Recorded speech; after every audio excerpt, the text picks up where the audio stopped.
Friends please अपना mic off रखें।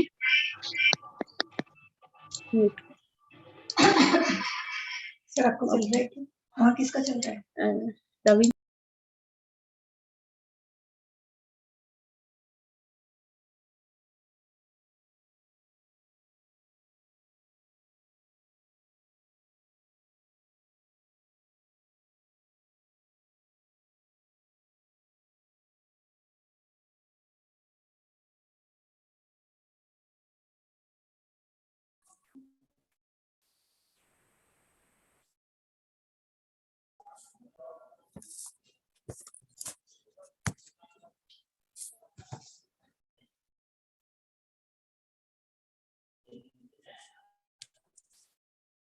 Recording in progress. इसकी आवाज अगर लाइव स्ट्रीमिंग आ रही है। हेलो बोलो।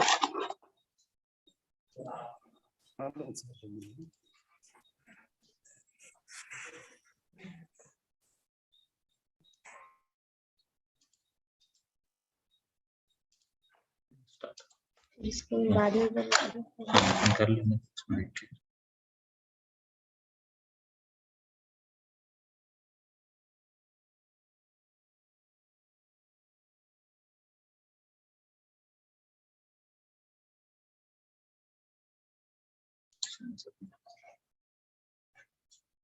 सर जुड़े हुए हैं ना? सर आप गुप्ता सर आप आ चुके? Gupta sir am I audible? आप सुन पा रहे हैं? हाँ बिल्कुल, आप मुझे सुन पा रहे हैं? Am I audible? Sir mic तो ऑन है उनका। सर आपकी वॉइस नहीं आ रही। M I Audible?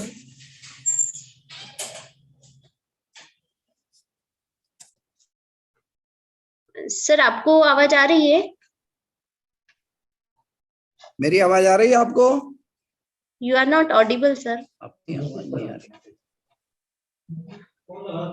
आवाज क्यों नहीं आ रही है?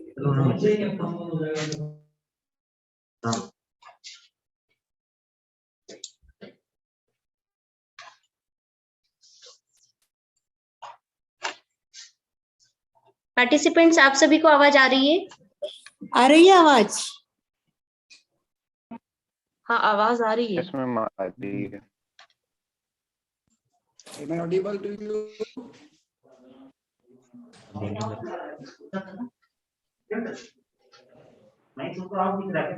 नहीं मैं कौन है? एक बार बोल लो। सर नमस्कार, आपको आवाज आ रही है? सभी पार्टिसिपेंट आप सब। बिल्कुल आपकी आवाज आ रही है। आप लोग मुझे सुन पा रहे हैं? जी सर। हाँ सर बिल्कुल। मेरी आवाज आ रही है आपको? हाँ सर आपकी आवाज बिल्कुल आ रही है। ठीक है सर। ठीक। Thank you sir. स्टार्ट करो। सभी को नमस्कार। I am doctor Ayushi Paliwal welcomes you all on the second day of this national level workshop on multidisciplinary aspects of teaching and learning. Yesterday our speaker Dr. Gaurav Singh Solanki, director of the Mentor Training Institute Indore, delivers lecture on communication skills. I hope you all would have benefited. Today, there are two sessions. First session is on the topic legendary mathematician Ramanujan by Dr. V.K. Gupta sir from Ujjain. And second session is on the topic a historical look at prime numbers by Dr. Gagandeep Singh sir from Chandigarh, Punjab. For the welcome speech, firstly I want to invite one of our IQAC team member, Dr. Smita Derashri Madam, Assistant Professor Commerce, Smita Madam.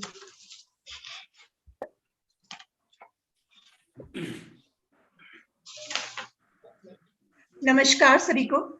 मैं doctor Smita देराश्री IQAC के अंतर्गत आयोजित इस 5 दिवसीय workshop में महाविद्यालय परिवार की ओर से आप सभी का स्वागत करती हूँ, अभिनंदन करती हूँ। ये हमारे लिए बड़े हर्ष की बात है और गौरव की बात भी है कि आज के इस वर्कशॉप के द्वितीय दिवस में 2 गणितज्ञ हमारे साथ जुड़े हैं और जिन्हें हमें सुनने का अवसर मिलेगा। हमारे जो प्रथम वक्ता के रूप में doctor Virendra Kumar Gupta sir, HOD mathematics department, शासकीय माधव विज्ञान महाविद्यालय उज्जैन से हैं और जो कि रामानुज रिसर्च सेंटर के डायरेक्टर भी हैं। सर, मैं आपका हमारे बीच में बहुत बहुत स्वागत करती हूँ, अभिनंदन करती हूँ। और हमारे जो द्वितीय वक्ता के रूप में डॉक्टर गगनदीप सिंह, सहायक प्राध्यापक, पंजाब यूनिवर्सिटी चंडीगढ़ से हमारे बीच में जुड़े हैं।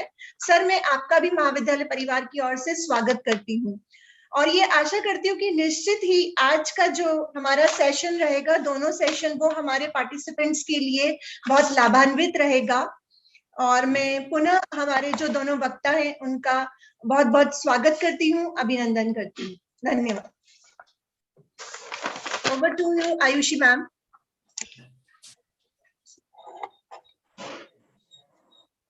Thank you, ma'am. कर दो चलो चलो आप continue. So again, a warm welcome of Gupta sir. Sir is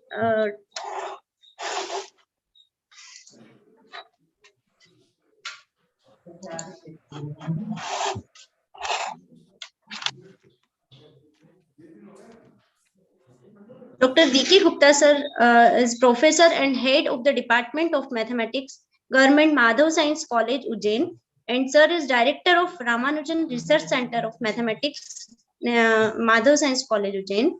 Sir has been supervised 25 PhD students, and sir is author of 17 books published from Indian and German authors. Sir published more than 125 research papers in international research journals and more than 50 articles published in magazines and newspapers. Sir has been delivered lectures in about 140 national and international seminars and conferences. Dr. Gupta has been awarded and honored by MPCST Bhopal and DST Delhi. He is state coordinator of school education department for the promotion of Vedic mathematics and also pioneer member of Vedic mathematics in various universities. And one of the important fact you all should to know about is about Dr. Gupta is that he proposed for National Mathematics Day on 22 December, sent to Government of India, and approximately about 3 years after, the Government of India declared 22 December as National Mathematics Day. So we all are very fortunate to hear speaker like you, sir, in our workshop. Thank you, sir. Thank you for accepting our invitation. And with this word, now I would like to invite sir for the lecture on the topic legendary mathematician Ramanujan. Thank you, sir. Over to you, sir. Yes. Am I audible? Yes, sir. Thank you very much. And a warm welcome to all the delegates of the workshop, audience in online and offline mode, patron and principal of the college, Dr. Rekha Gupta, madam, IQSC coordinator, Dr. Darshini Deo, IQSC monitoring officer, Madam Ranju Gupta, workshop coordinator, Dr. Ayushi Porwal, and Mr. Goswami, organizing committee members, HOD Mathematics, Dr. Arvind Gupta, and all of you.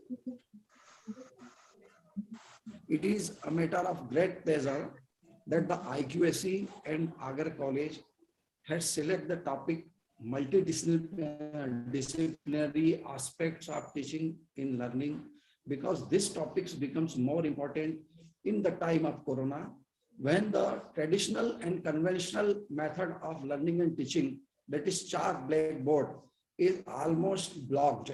So it becomes necessary in which mode teaching and learning should be started.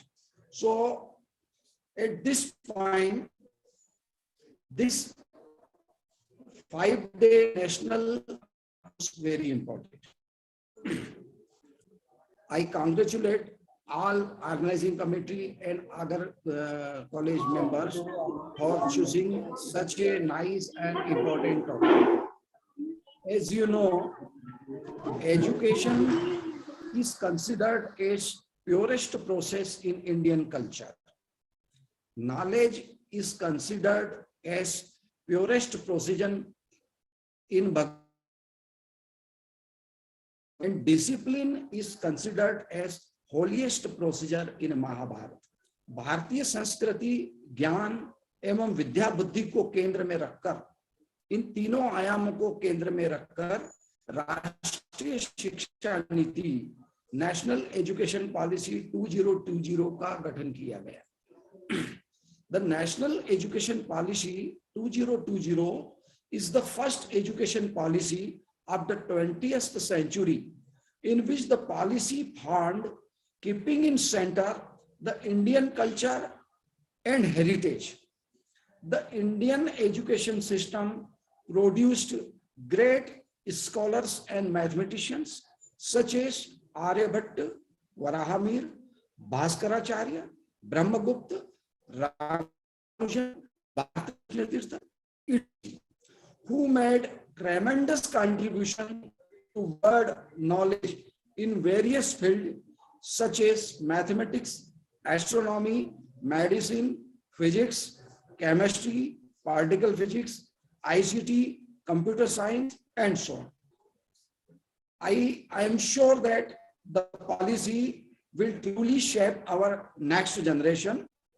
Now, Indian culture, knowledge and discipline, यदि हम इन तीनों को combined करें, भारतीय संस्कृति, ज्ञान एवं विद्या बुद्धि, जिसको केंद्र में रखकर नई शिक्षा नीति 2020 का गठन किया गया, तो हम पाएंगे कि ऐसा वर्ल्ड का एक मैथमेटिशियन है जिसने भारतीय संस्कृति, नॉलेज, डिसिप्लिन और विद्या बुद्धि को केंद्र में रखकर स्वयं को रचा। और ऐसे महान मैथमेटिशियन हुए हैं श्रीनिवासा रामानुजन। तो श्रीनिवासा रामानुजन के बारे में यद्यपि आप लोग, मैं सोचता हूं कि थोड़ा बहुत जानते ही होंगे। He was born in 22 दिसंबर 1887 और 26 अप्रैल 1920 को उनका देहावसान हुआ। इस तरह से वो 32 वर्षों तक यहाँ पर जो है रहे। और हमें ये देखना है कि इन 32 वर्षों में उनका जो कंट्रीब्यूशन रहा, वो इतना कंट्रीब्यूशन मैथमेटिक्स के और एप्लीकेशन के फील्ड में है कि आज भी उनकी सारे अनसॉल्व्ड प्रमेयस को सॉल्व करने में कम से कम हमें लगभग 100 वर्ष और लगेंगे। तो डेफिनेटली ऐसे महान गणितज्ञ को हम इस अवसर पर नमन करते हैं। यद्यपि वर्ल्ड में बहुत बड़े बड़े गणितज्ञ भी हुए, धर्माचार्य भी हुए, अध्यात्म के भी विद्वान हुए हैं, भौतिक शास्त्री भी हुए हैं, सभी आयामों के अलग अलग पुरोधा इस पृथ्वी पर हुए हैं, लेकिन ऐसा व्यक्तित्व जिसमें ये सभी आयाम हो, ऐसे व्यक्तित्व के धनी रहे श्रीनिवासा रामानुजन। यदि आज श्री कृष्ण अर्जुन के सामने गीता के 10वें अध्याय के विभूति योग का वर्णन करते, तो वो निश्चित रूप से कहते गणित ज्ञानाम अहम रामानुजन अस्ति, गणित ज्ञानाम अहम रामानुजन अस्ति, अर्थात गणितज्ञों में मैं रामानुजन हूं। तो आप ये समझ सकते हैं कि रामानुजन गणित के वो एक चमकते हुए सितारे आज भी हैं, गणित के स्पेस के वर्ड पर है, जिनको आज देश उतना समझ नहीं पाया, उनके प्रमेयों को आज भी हम पूरी तरह से सॉल्व नहीं कर पाए। Means Ramanujan is considered one of the greatest mathematician of 20th century. यदि हम कहें कि mathematics is the queen of sciences, number theory is queen of mathematics, Gauss is often known as prince of mathematics, तो निश्चित रूप से हम कहेंगे कि Ramanujan is known as prince of all prince। यानी सभी गणित के, विज्ञान के महारथियों के महारथी जो थे वो रामानुजन हुए। तो रामानुजन के यदि हम जीवन के आयामों को कैटेगराइज करें तो सामान्यतः हम ये जानते हैं कि किसी भी ग्रेटेस्ट व्यक्ति के सारे जीवन के आयामों को हर कोई व्यक्ति आत्मसात नहीं कर सकता है। तो महत्वपूर्ण ये है कि रामानुजम के यदि हम बाल्यकाल को देखें, उनकी आर्थिक स्थिति को देखें, तो निश्चित रूप से उनका जीवन पूरे संघर्ष में बीता। वो अत्यंत निर्धन परिवार से थे, 2 समय का खाना भी उन्हें जो है नसीब नहीं होता था, लेकिन उनकी जितनी भी गणितीय धरोहर और खोज थी उसमें उन्होंने भारतीय संस्कृति, भारतीय धर्म, भारतीय अध्यात्म और भारतीय परंपराओं को केंद्र में रख के गणित की रचना की। वो कहते थे, an equation has no meaning for me unless it express the thought that. गणित की किसी समीकरण का तब तक मेरे लिए कोई उपयोग नहीं है जब तक कि मुझे उसमें धर्म, अंकों को एक रहस्य के रूप में, एक अध्यात्म धर्म के रूप में जो है उसको कनेक्ट करते थे। अब यदि हम ये देखें कि रामानुजम की क्या क्वालिफिकेशन थी, उनका बचपन बहुत अभाव में बीता। उस दौर में न कोई इस तरह की शासकीय सुविधाएं थी, देश हमारा गुलाम था, कोई सुविधाएं भी नहीं थी, कोई स्कॉलरशिप नहीं थी, कोई उन्हें जो है लाइब्रेरी से बुक्स भी नहीं मिलती थी, न कोई स्टेशनरी मिलती थी। ऐसे समय में वो गणित को हल करने के लिए जो हम स्टेशनरी का आज हम देखते हैं कि हमारी पीढ़ी चाहे वो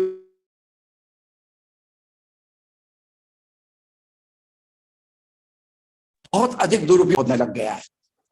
हम स्टेशनरी को थोड़ा सा लिखने के बाद फेंक देते हैं। रामानुजन उन फेंकी गई स्टेशनरी को रात को ढूंढते थे और उसमें जो एक तरफ लिखने की स्पेस होता था, जो हाशिया होता था, उस पर वो अपनी गणित का जो है अभ्यास करते थे। आप सोच सकते हो कि इतनी निर्धनता और स्ट्रगल उनके जीवन में रहा। कैमरा कामों मालूम करते हैं।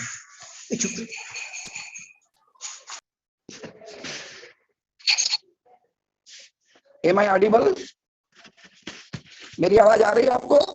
Yes, sir. अब यदि हम उनके जीवन को कैटेगराइज करें, if we categorize the life of Ramanujam of 32 years, तो हम ये देखेंगे कि पहला आयाम उनका धर्म, अध्यात्म, संघर्ष से भरा था। Largely he was self educated. हम कह सकते हैं कि वो स्वयं ही गणित को उन्होंने पढ़ा। दूसरा आयाम था उनका उनकी प्रारंभिक शिक्षा। उनकी प्रारंभिक शिक्षा मिडिल की, हाई स्कूल की और इंटरमीडिएट की। और तीसरा आयाम उनका होता है विदेश में रहकर 5 वर्षों के ऊपर शोध। तो यहाँ यदि हम ये अध्ययन करें कि रामानुजम के किस आयाम को हम आत्मसात करें, which dimension of Ramanujam characteristic we should adopt. ये आवश्यक नहीं है कि हम किसी बड़े व्यक्तित्व के संपूर्ण आयामों को एक साथ आत्मसात कर लें, लेकिन हम ये तो कम से कम एनालिसिस कर सकते हैं कि हम उसके जीवन के किस आयाम को आत्मसात करें। यहाँ पर मैं देख रहा हूं कि कई छात्र भी हैं, शोधार्थी भी हैं, स्कॉलर्स भी हैं, शिक्षक भी हैं, प्राध्यापक भी हैं। सभी कैटेगरी के मल्टी डिसिप्लिनरी यहाँ पर व्यक्तित्व के धनी लोग इस निश्चित रूप से इस कार्यशाला में हैं। तो छात्र जगत से मेरा यह आह्वान है कि आज हम देखते हैं कि छात्र जगत कई कारणों से अध्ययन अध्यापन में रुचि नहीं ले पाता। हमें रामानुजम के जीवन से, उनके व्यक्तित्व एवं कृतित्व से सीखना चाहिए कि किस तरह संघर्षरत रहकर, गरीबी की पराकाष्ठा में, अभाव में रहकर हम किस तरह से हमारी धर्म, संस्कृति, अध्यात्म का सहारा लेकर हमारा जीवन यापन या हमारी प्रारंभिक शिक्षा को आगे बढ़ाए। ये आयाम हमारी युवा पीढ़ी को निश्चित रूप से सीखना चाहिए। दूसरा आयाम होता है शिक्षाविदों के लिए।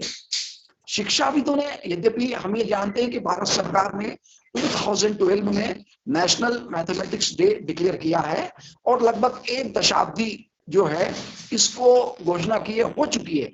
तो हम यहाँ ये भी मूल्यांकन करें कि इन लगभग 10 वर्षों में रामानुजम शिक्षाविदों के बीच में कितना आ पाए।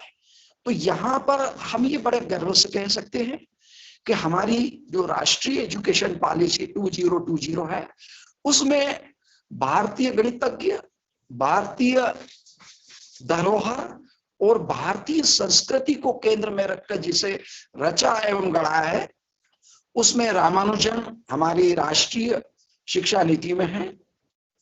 आर्यभट्ट, भास्कराचार्य, वराहमिहिर और भी जितने कई मैथमेटिशियंस और एस्ट्रोनॉमर्स हैं वो सभी हमारी राष्ट्रीय गणित की नीति में आ चुके हैं। और इस संबंध में मैं सोचता हूं यहाँ पर बीएससी के कई छात्र बैठे होंगे, कई प्रोफेसर्स बैठे होंगे। आपको पता होगा कि जैसे कि बीएससी फर्स्ट ईयर की कक्षाओं को यदि आप पढ़ रहे होंगे तो आपने ये देखा होगा कि पाठ्यक्रम की जो पहली यूनिट है, वो पहली यूनिट जो है वो भारतीय कंट्रीब्यूशंस को केंद्र में रखकर रची गई है। चाहे विषय गणित हो, चाहे फिजिक्स हो, चाहे कॉमर्स हो, इतिहास हो, केमिस्ट्री हो, सभी विषयों की पहली यूनिट में यह रखा गया है कि भारतीय कंट्रीब्यूशंस क्या रहे। अभी तक गणित और विज्ञान तो कई राष्ट्रीय पॉलिसियों में आए। नेशनल एजुकेशन पॉलिसी 2020 में जो आई उसके पूर्व 1986 में भी थी, 1992 में भी थी और ब्रिटिश गवर्नमेंट के दौरान भी कई शिक्षा पॉलिसी आई थी और सभी शिक्षा पॉलिसियों में गणित और विज्ञान को कमोबेश शीर्ष पे रखा गया। लेकिन फिर क्या कारण था कि हमारी प्रतिभाएं पलायन कर गई या हमारे यहाँ का विज्ञान का, हमारे यहाँ का अध्यात्म का, हमारे यहाँ का गणित का बच्चा हमारी धरोहर को नहीं जानता। आज आप विद्यालय के एनसीईआरटी के बोर्ड के पाठ्यक्रमों को अगर आप पूर्व में देखते तो बच्चा सारी चीजें पढ़ रहा है, लीनियर इक्वेशन पढ़ रहा है, स्टूडेंट जो है क्वाड्रेटिक इक्वेशन पढ़ रहा है, वराहमिहिर के पंचांग को पढ़ रहा है, लेकिन उसे ये नहीं मालूम कि ये सब भारतीयों की देन है। क्यों? क्योंकि पुरानी राष्ट्रीय शिक्षा नीतियों में इंडियन हेरिटेज को कहीं हमने उल्लेखित या रेखांकित नहीं किया और इसी का ये सबसे बड़ा कारण है कि हमारा जनमानस, हमारा छात्र, हमारा समाजविद और हमारे शिक्षाविद यह नहीं जान पाए कि ये धरोहर हम कहाँ से लाए। शायद वो यही समझते रहे कि जो कुछ हम गणित पढ़ रहे हैं ये पश्चिम का मैथमेटिक्स है। पश्चिम का भी है लेकिन उसके मूल में निश्चित रूप से भारतीय गणित एवं भारतीय गणित है। आज आप विद्यालय के, महाविद्यालय के या विश्वविद्यालय के पाठ्यक्रम को देखेंगे, इसमें से कई पाठ्यक्रम अंडर ग्रेजुएशन का या पोस्ट ग्रेजुएशन के प्रथम सेमेस्टर का हमारे छात्र भी महसूस होगा कि निश्चित रूप से जो हम पढ़ रहे थे उस, और ये इंडियन कंट्रीब्यूशन में आप देखेंगे कि यदि if we draw a spectrum of Indian heritage right from mathematics to astronomy, right from physics to chemistry, तो हम ये पाएंगे कि बहुत बड़ा भारतीय योगदान हमारे पुरानी नीतियों में था जिसका हमने कहीं उल्लेख नहीं किया था। तो निश्चित रूप से यह शिक्षा नीति इस प्रदेश की पहली शिक्षा नीति है और निश्चित रूप से सरकार, समाजविद, नेशनल एजुकेशनिस्ट, टास्क फोर्स और तमाम वे प्रोफेसर शिक्षाविद बधाई के पात्र है जिसके कारण आज ये हमारी पॉलिसी पब्लिक डोमेन में आई है और आज हमारा छात्र उस पॉलिसी से रूबरू हो रहा है। तो अब यदि हम बात यहाँ करें रामानुजन की, तो जैसे कि मैंने आपको बताया कि रामानुजन जब 32 साल की उम्र में उनका देहावसान हुआ, उस समय लगभग उनके 3.5 से 4,000 थ्योरम्स जो थे वो अनसॉल्व्ड थे और वर्ल्ड के टॉप मोस्ट मैथमेटिशियंस जिसमें Britain, America, France, Canada, Germany and so on, आज भी वहां के बड़े बड़े गणितज्ञ उन प्रमेयों को सॉल्व करने में लगे हैं। और अब यदि हम रामानुजन के बाल्यकाल को देखें तो he was getting 100 out of 100 marks in mathematics right from his first standard to 12th. पहली से 12वीं तक हमेशा वो गणित में 100 में से 100 अंक प्राप्त करते थे। 12th में जब वो 5वीं कक्षा में थे, 8वीं कक्षा में थे, तब तक उन्होंने बीएससी स्तर की एसएल लोनी की किताब और कई कोचिंग क्लासेस की जो वहां की ब्रिटेन की पुस्तकें थी, उन पुस्तकों का बिना किसी शिक्षक की सहायता से अध्ययन कर लिया था। वो कई थ्योरम्स को सॉल्व करके उस समय के ब्रिटेन, उस समय के गुलाम भारत के जो गणितज्ञ थे, मद्रास प्रेसिडेंसी के प्रोफेसर्स को वो अपने थ्योरम से चेक कराते थे। उस समय वो 10th भी पास नहीं थे।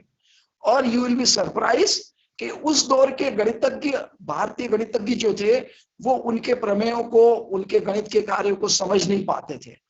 12th में जब उन्होंने पास की तो मैथमेटिक्स में उनके 100 आउट ऑफ 100 थे, लेकिन अन्य विषयों में वो पास नहीं हो पाए। और 12th को जो है वो 2 अटेम्प्ट में भी वो पास नहीं कर पाए, यानी ही वाज 12th फेल। उन्होंने 12th फेल होने की स्थिति में मैथमेटिक्स पर इतना कार्य उन्होंने कर लिया था कि उनके कार्य को उस समय भारत के गणितज्ञ जो थे वो पहचान नहीं पाए। At that time, the governor of Madras sent his mathematical research work to Cambridge University.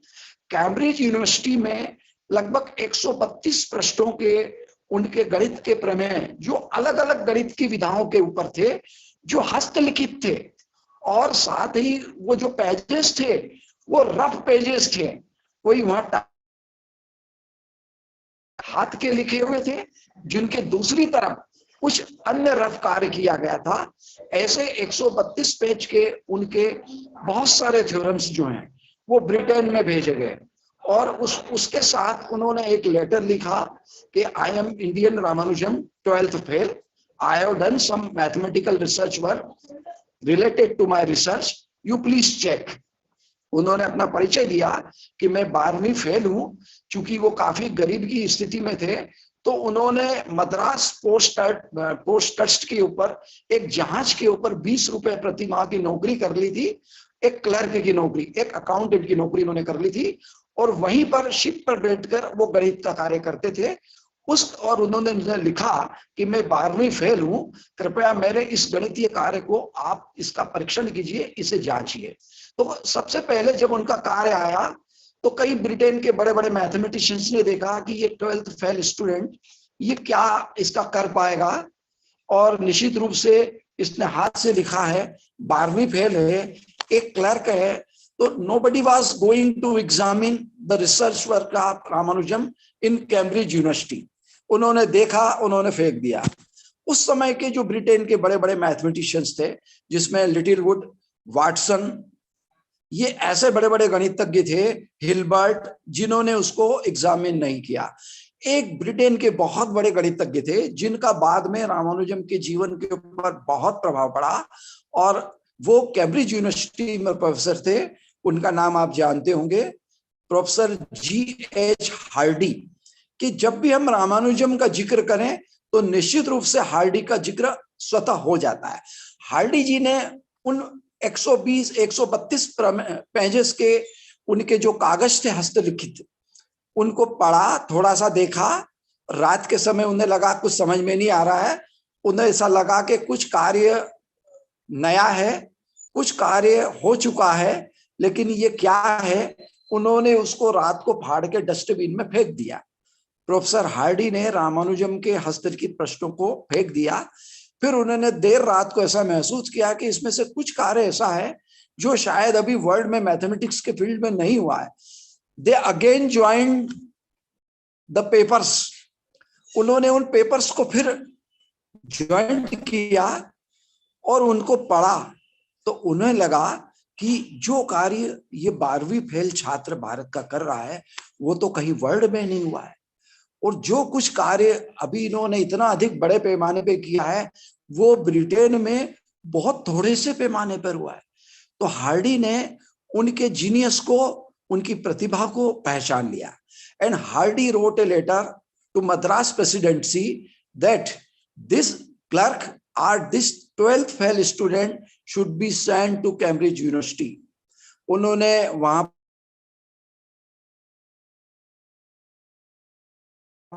छात्र को जो 12वीं फेल है और एक क्लर्क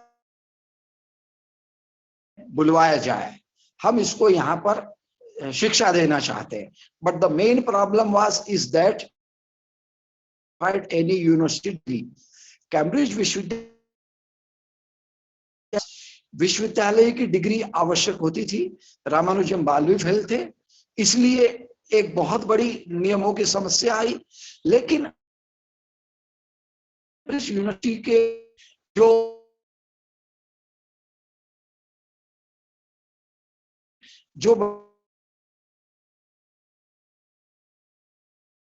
अपने संविधान में नियमों को भारतीय बच्चे को यहाँ बुलावें, क्योंकि इसमें बहुत ज्यादा प्रतिभा है. Regulation were relaxed by 12th fail Indian great mathematician Ramanujan. House of Lords and House of Commons modified their rules and regulation. उनके जितने भी संसद और राज्यसभा लोकसभा थी, उसमें नियमों को रिलैक्स किया गया. And the student of the Britain India was invited. और इस तरह से सारे नियमों को जब खोल दिया गया तो रामानुजम के लिए रास्ते ब्रिटेन जाने के लिए खुल गए. लेकिन यहाँ एक फिर समस्या आ गई, क्योंकि उस दौर में संस्कृति, सभ्यता, धर्म, कुरीतियां, परंपराएं और रूढ़ियां भारत में थी. So the main problem was that कि कैसे किसी को 7 समंदर पार नहीं भेजा जाता था.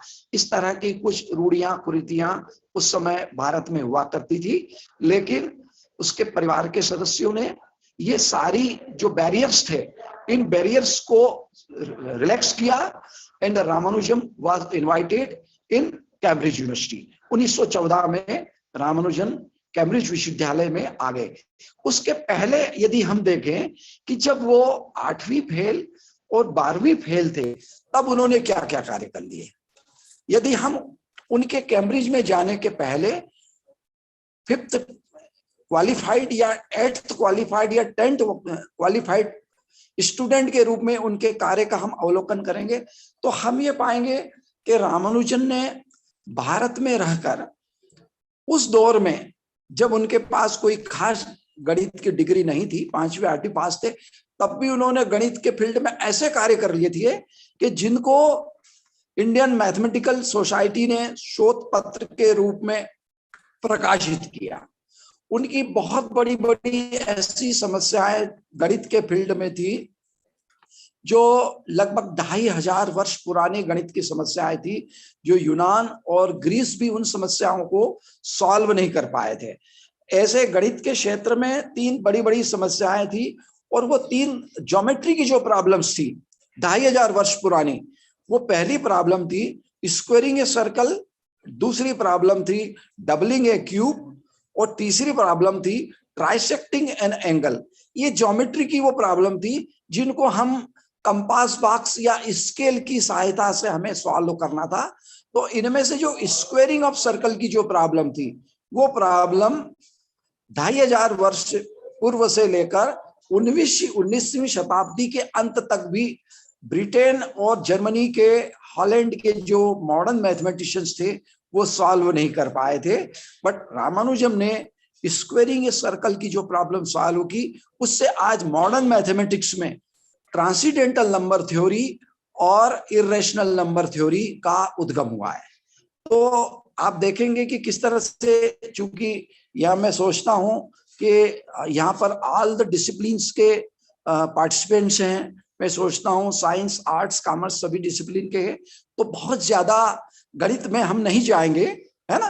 तो अब आप देखेंगे कि जो पहली प्रॉब्लम स्क्वेयरिंग ऑफ सर्कल की थी, उस सर्कल की प्रॉब्लम से आज मॉडर्न मैथमेटिक्स में नंबर थ्योरी और इरेशनल थ्योरी और ट्रांसीडेंटल थ्योरी के ऊपर बहुत ज्यादा कार्य हो रहा है. तो this was the first unsolved problem since 2500 year old, which was recognized and published in Indian mathematical society. तो ये रामानुजम का पहला एक शोध पत्र था जिसको उस समय इंडियन मैथमेटिकल सोसाइटी ने प्रकाशित किया। इस तरह से यदि हम ये देखें कि विद्यालय स्तर के ऐसे कौन से कार्य थे जिनको हम आज पाठ्यक्रम में शामिल कर सकते हैं, तो रामानुजम ने अंकों के वो बादशाह कहलाते थे, है ना, वो प्रिंस ऑफ नंबर्स भी कहलाते थे। अंकों के ऊपर उनका इतना कार्य था कि उन्होंने अंकों के ऊपर, अंकों के बीच में संबंध, अंकों के बीच में मित्रता, है ना, अंकों के बीच में शत्रुता, ये कभी आपने सुना नहीं होगा, एनेमीज एंड अमेकेबिलिटी, अंकों में किस तरह से अच्छे फ्रेंड्स हो सकते हैं, नंबर्स किस तरह से अच्छे मित्र हो सकते हैं, और नंबर किस रामानुजन ने अंकों के द्वारा सुलझाया गया। और ये जो अंकों के बीच में मित्रता है, ये बहुत, मुझे ऐसा लगता है कि एक प्राइमरी या मिडिल स्कूल का बच्चा भी इसको समझ सकता है। और मैं सोचता हूं कि if the syllabus of school education is under procedure, तो निश्चित रूप से हमारी विद्यालय शिक्षा, यदि कुछ साथी यहाँ जुड़े हैं, तो निश्चित रूप से अमेकेबिलिटी ऑफ नंबर्स, अंकों के बीच में मित्रता को जरूर विद्यालय शिक्षा। अब हम यदि देखें कि रामानुजन ने और क्या क्या कार्य किए, तो इनका जो अगला कार्य यदि हम देखें तो मैजिक स्क्वायर एक बहुत बड़ा इनका कंट्रीब्यूशन है। Magic square is not a new theory, ये तो यद्यपि आइलर्स के समय से भी खोजी जा सकती थी, और इट्स वेरी सिंपल थ्योरी। यदि हम कई बार हम देखते हैं कि किस तरह से 3x3 का एक मैजिक, या 4x4 का मैजिक, या 8x8 का मैजिक, जिसके डायगोनल ये discovered by the Ramanujan age old, ये बक हम ये कहें कि ये तो गॉस और आइलस के समय का है, लेकिन रामानुजम ने मैजिक स्क्वायर को जनरलाइज किया। मैजिक स्क्वायर रामानुजम का एक प्राइमरी, जब मैं पढ़ते थे उस समय का एक उनका शौक था। एक वो जीविकोपार्जन के लिए मैजिक स्क्वायर की कुछ टेबल्स अपने क्लासमेट्स के समक्ष रखते थे, और वो कहते थे कि यदि आपने इसको हल कर लिया तो आप मुझे आधा पैसा देंगे, अन्यथा मैं आपको आधा पैसा दूंगा। तो वो अपनी स्टेशनरी, अपनी पेन पेंसिल और अपनी को जीविकोपार्जन के लिए मैजिक स्क्वायर को वो पांचवी की जब कक्षा में थे तो उस पर अपने बच्चों के सहपाठियों के साथ वो डिस्कस करते थे। लेकिन ये किसी को नहीं मालूम था कि जब ये रामानुजम 3x3 की टेबल से 8x8 टेबल को लेंगे तो निश्चित रूप से मैजिक की दुनिया में एक बहुत बड़ी क्रांति हो गई है। आप देखेंगे कि जो 8 की कॉन्टिजेंसी टेबल रामानुजम ने जो डिस्कवर करी थी, उसी पर सारे गामा पा धा नि सा तमाम म्यूजिकल ट्यून्स जो है आ रहा है, और उसके ऊपर Ramanujan number theory and music के ऊपर एक बहुत बड़ा रिसर्च का कार्य चल रहा है। तो ये उनकी एक बहुत बड़ी सेकंड डिस्कवरी थी। रामानुजन की यदि हम अगली डिस्कवरी देखें तो उनकी सबसे बड़ी डिस्कवरी थी प्राइम नंबर्स थ्योरी। अभी मैं आपका ब्रोशर देख रहा था, तो उस ब्रोशर में मुझे एक जो डेलीगेट है, शायद आज ही वो प्राइम नंबर थ्योरी के ऊपर, history of prime number theory के ऊपर भी उनका व्याख्यान होगा, तो मैं सोचता हूँ आप उन्हें बड़े ध्यान से सुने। मैं आपको डॉट में बताऊं कि प्राइम नंबर्स तो आप सभी जानते हैं, 2, 3, 5, 7 एंड सो ऑन, ये प्राइम नंबर्स हैं। Prime numbers even number, odd number, rational number, irrational number, complex number, transcendental number. तो numbers are having different categories. और जब प्राइम नंबर, जब इवन, ऑड, नेचुरल नंबर और रियल नंबर आए, तब तक हम सोचते थे कि प्राइम नंबर्स का कहीं से कहीं तक कोई छोर नहीं है। मीन्स अगर आज भी आप प्राइम नंबर्स के लिए कोई जनरलाइज फार्मूला नहीं है, हमारे पास आज भी कोई ऐसा एक मोमेंट जनरेटिंग फंक्शन नहीं है। जैसे हम देखें कि 1 से 100 तक की गिनती के बीच में हम यदि प्राइम नंबर्स लें तो you will find 25 prime numbers, है ना। 1 से 100 तक की आप गिनती लिखें तो आप देखेंगे कि देयर विल बी 25 प्राइम्स। इसका मतलब क्या, 100 में से 25 तो 1:4, ये प्रोबेबिलिटी हुई। अब यदि आप 1000 ले लें, फिर 10,000 ले लें, तो आप ये देखेंगे कि 1:4 की जो प्रोबेबिलिटी थी वो प्रोबेबिलिटी कम होती जा रही है। अभी तक आज तक जो है ये डिस्कवर नहीं हो पाया है। स्टिल यही आज भी कहा जाता है कि distribution of prime is not uniform. हमारे पास आज भी जो है प्राइम्स को डिफाइंड करने का कोई जनरल फार्मूला नहीं है। तो द क्वेश्चन अराइज, रामानुजम ने ये बात कही कि what is the asymptotic behaviour of prime numbers. Prime numbers का एसिम्प्टोटिक बिहेवियर क्या होगा?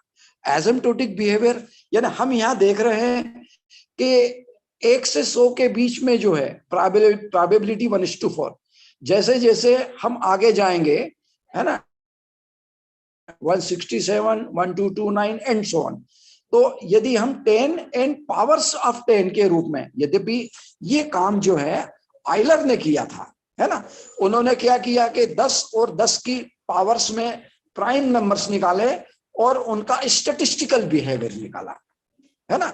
उन्होंने उसका स्टैटिस्टिकल बिहेवियर निकाला कि हम जैसे जैसे मैग्नीट्यूड संख्या क्या बढ़ता जाएगा तो क्या प्रोबेबिलिटी उसकी कम होती जाएगी। This was discovered by the Euler. लेकिन रामानुजम ने प्राइम नंबर के ऊपर यह कार्य किया कि what about his asymptotic behaviour, यानी जैसे जैसे हम आगे जा रहे हैं 10,000 से हम 1 लाख, बिलियन, मिलियन, ट्रिलियन तक जाएंगे, तो क्या वहां पर प्रोबेबिलिटी और कम हो जाएगी, या ऐसा तो नहीं कि कहीं हम इंफिनिटी की तरफ जाएं तो प्राइम नंबर खत्म हो जाए। तो दिस वाज द, ये जो एसिम्प्टोटिक बिहेवियर जो था वो प्राइम नंबर का, वो रामानुजम ने दिया था गाड़ी के साथ में। लेकिन आज तक हमारे पास में कोई जनरल फार्मूला नहीं है। एक अंतिम थ्योरम हमारे पास में जो कॉम्प्लेक्स एनालिसिस का है, जिसको हम रीमान जीटा फंक्शन कहते हैं। मैं सोचता हूं एमएससी के बच्चे, स्कॉलर्स और प्रोफेसर्स बैठे होंगे, तो they must be well acquainted with the Riemann hypothesis. Riemann hypothesis जो है वो यद्यपि 17वीं शताब्दी का है, उसमें यह कहा गया था कि वो भी डिस्ट्रीब्यूशन ऑफ प्राइम के ऊपर है। अंतर यह है कि वो कॉम्प्लेक्स प्लेन के ऊपर है, लेकिन वहां पर भी कुछ हद तक जो है उसको खोजा गया था।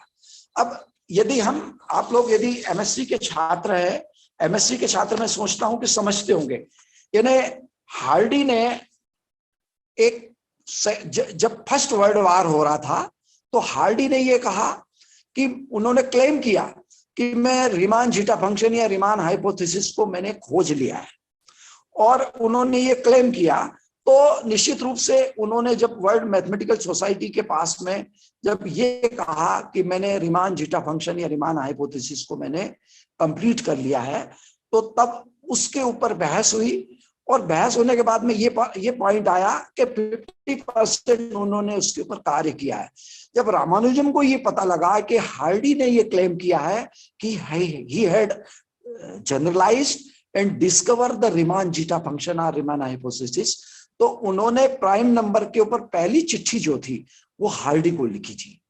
उन्होंने प्राइम नंबर के ऊपर ही लिखा था, और उस चिट्ठी को पढ़ने के बाद में उनको ब्रिटेन में बुलाया गया, और ब्रिटेन में हार्डी और रामानुजम ने बहुत सारे कार्य किए, जिसमें अभी मैंने आपको बताया जैसे कि प्राइम नंबर थ्योरी, उसके बाद में partition of A number, partition of number के बाद Bernoulli numbers, highly composite numbers, mock theta function, hyper geometric thesis, elliptic integrals. तो ये सारे कार्य नंबर थ्योरी में रामानुजम का बहुत अत्यधिक हार्डी के साथ में रहा है। और जैसे जैसे आप नंबर थ्योरी को आगे पढ़ेंगे तो आप पाएंगे कि रामानुजम हार्डी ने बहुत कार्य किया है। इनफाइनाइट सीरीज के ऊपर कैम्ब्रिज यूनिवर्सिटी प्रेस की जो ऑक्सफोर्ड की पुस्तक है वो इनफाइनाइट सीरीज के ऊपर उसका टाइटल है, डाइवर्जेंट सीरीज के ऊपर टाइटल है। यद्यपि आजकल हम समझते हैं कि हमारा जो है छात्र है वो इतना गहरा नहीं पढ़ता है,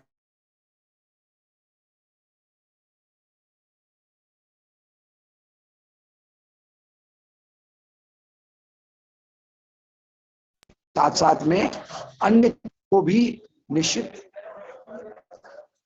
निश्चित रूप से आप पढ़े के साथ साथ में और भी चीजें पढ़े। अब हम यहाँ देखें कि when the Ramanujan joint Cambridge, है ना, तो कैम्ब्रिज में जब वो पढ़े तो कैम्ब्रिज का जो सबसे बड़ा कॉलेज था वो ट्रिनिटी कॉलेज था। तो ट्रिनिटी कॉलेज में उन्होंने जो है अध्ययन किया और उनकी शर्त थी कि मैं 12th पास फिर भी नहीं कर पाऊंगा, तो मुझे जो है वो 12th पास करने के लिए ना कहा जाए। तो उनके इस रिक्वेस्ट को मानी गई और उन्होंने रिसर्च किया। उनको रिसर्च के आधार पर बीए की डिग्री प्रदान की गई, यानी bachelor of arts by science with research, ये डिग्री दी। उसके बाद उनको पीएचडी जो है वो रिसर्च के आधार पर दी गई। तो that 12th fail student of India, उसको कैम्ब्रिज में बीए पीएचडी की उपाधि जो है प्रदान की गई। उनको रॉयल सोसाइटी का भी मेंबर बनाया गया और वहां पर उन्होंने हार्डी के साथ में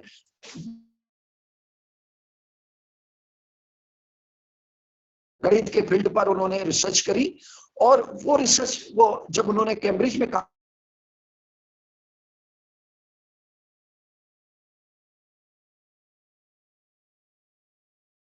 कि मैं जो है अपनी भारतीय संस्कृति और अध्यात्म को नहीं, वो घर के अंदर चप्पल भी नहीं पहनते थे, है ना, और सुबह से उठ के स्नान करना, उसके बाद अपना धर्म अध्यात्म करना, ये ब्रिटेन में भी उन्होंने नहीं किया। जब प्रथम विश्व युद्ध का दौर था और ब्रिटेन का टेम्परेचर माइनस टेम्परेचर था, इस कारण से वो बीमार हो गए और लगभग 5 वर्ष तक उन्होंने वहां पर हार्डी के साथ कार्य किया। और जब वो ठीक नहीं हो पाए, then he was sent to India, उनको भारत भेजा गया। और भारत में उन्होंने वहां के प्रेसिडेंसी कॉलेज में, तब तक वो बहुत ज्यादा बीमार हो गए थे, ट्यूबरक्लोसिस भी हो गया था उन्हें, तो वो इस पोजीशन में नहीं थे कि वो कॉलेज में आके ज्वाइन किए।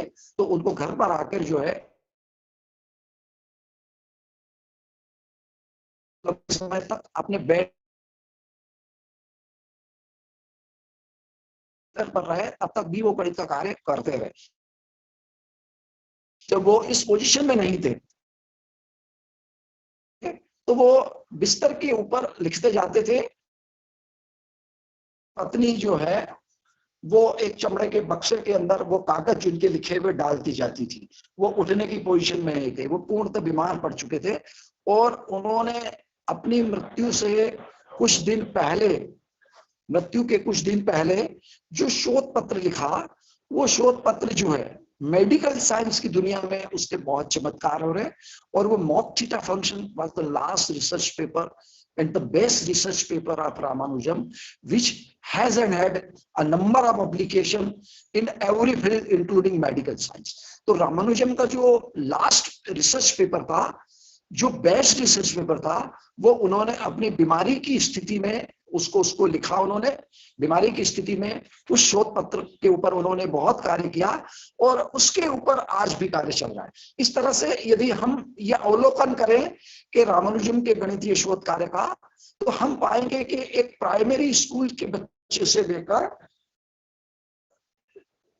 विश्वविद्यालय तक आज भी उनका जो कार्य है उसके ऊपर अत्यधिक कार्य हो रहा है।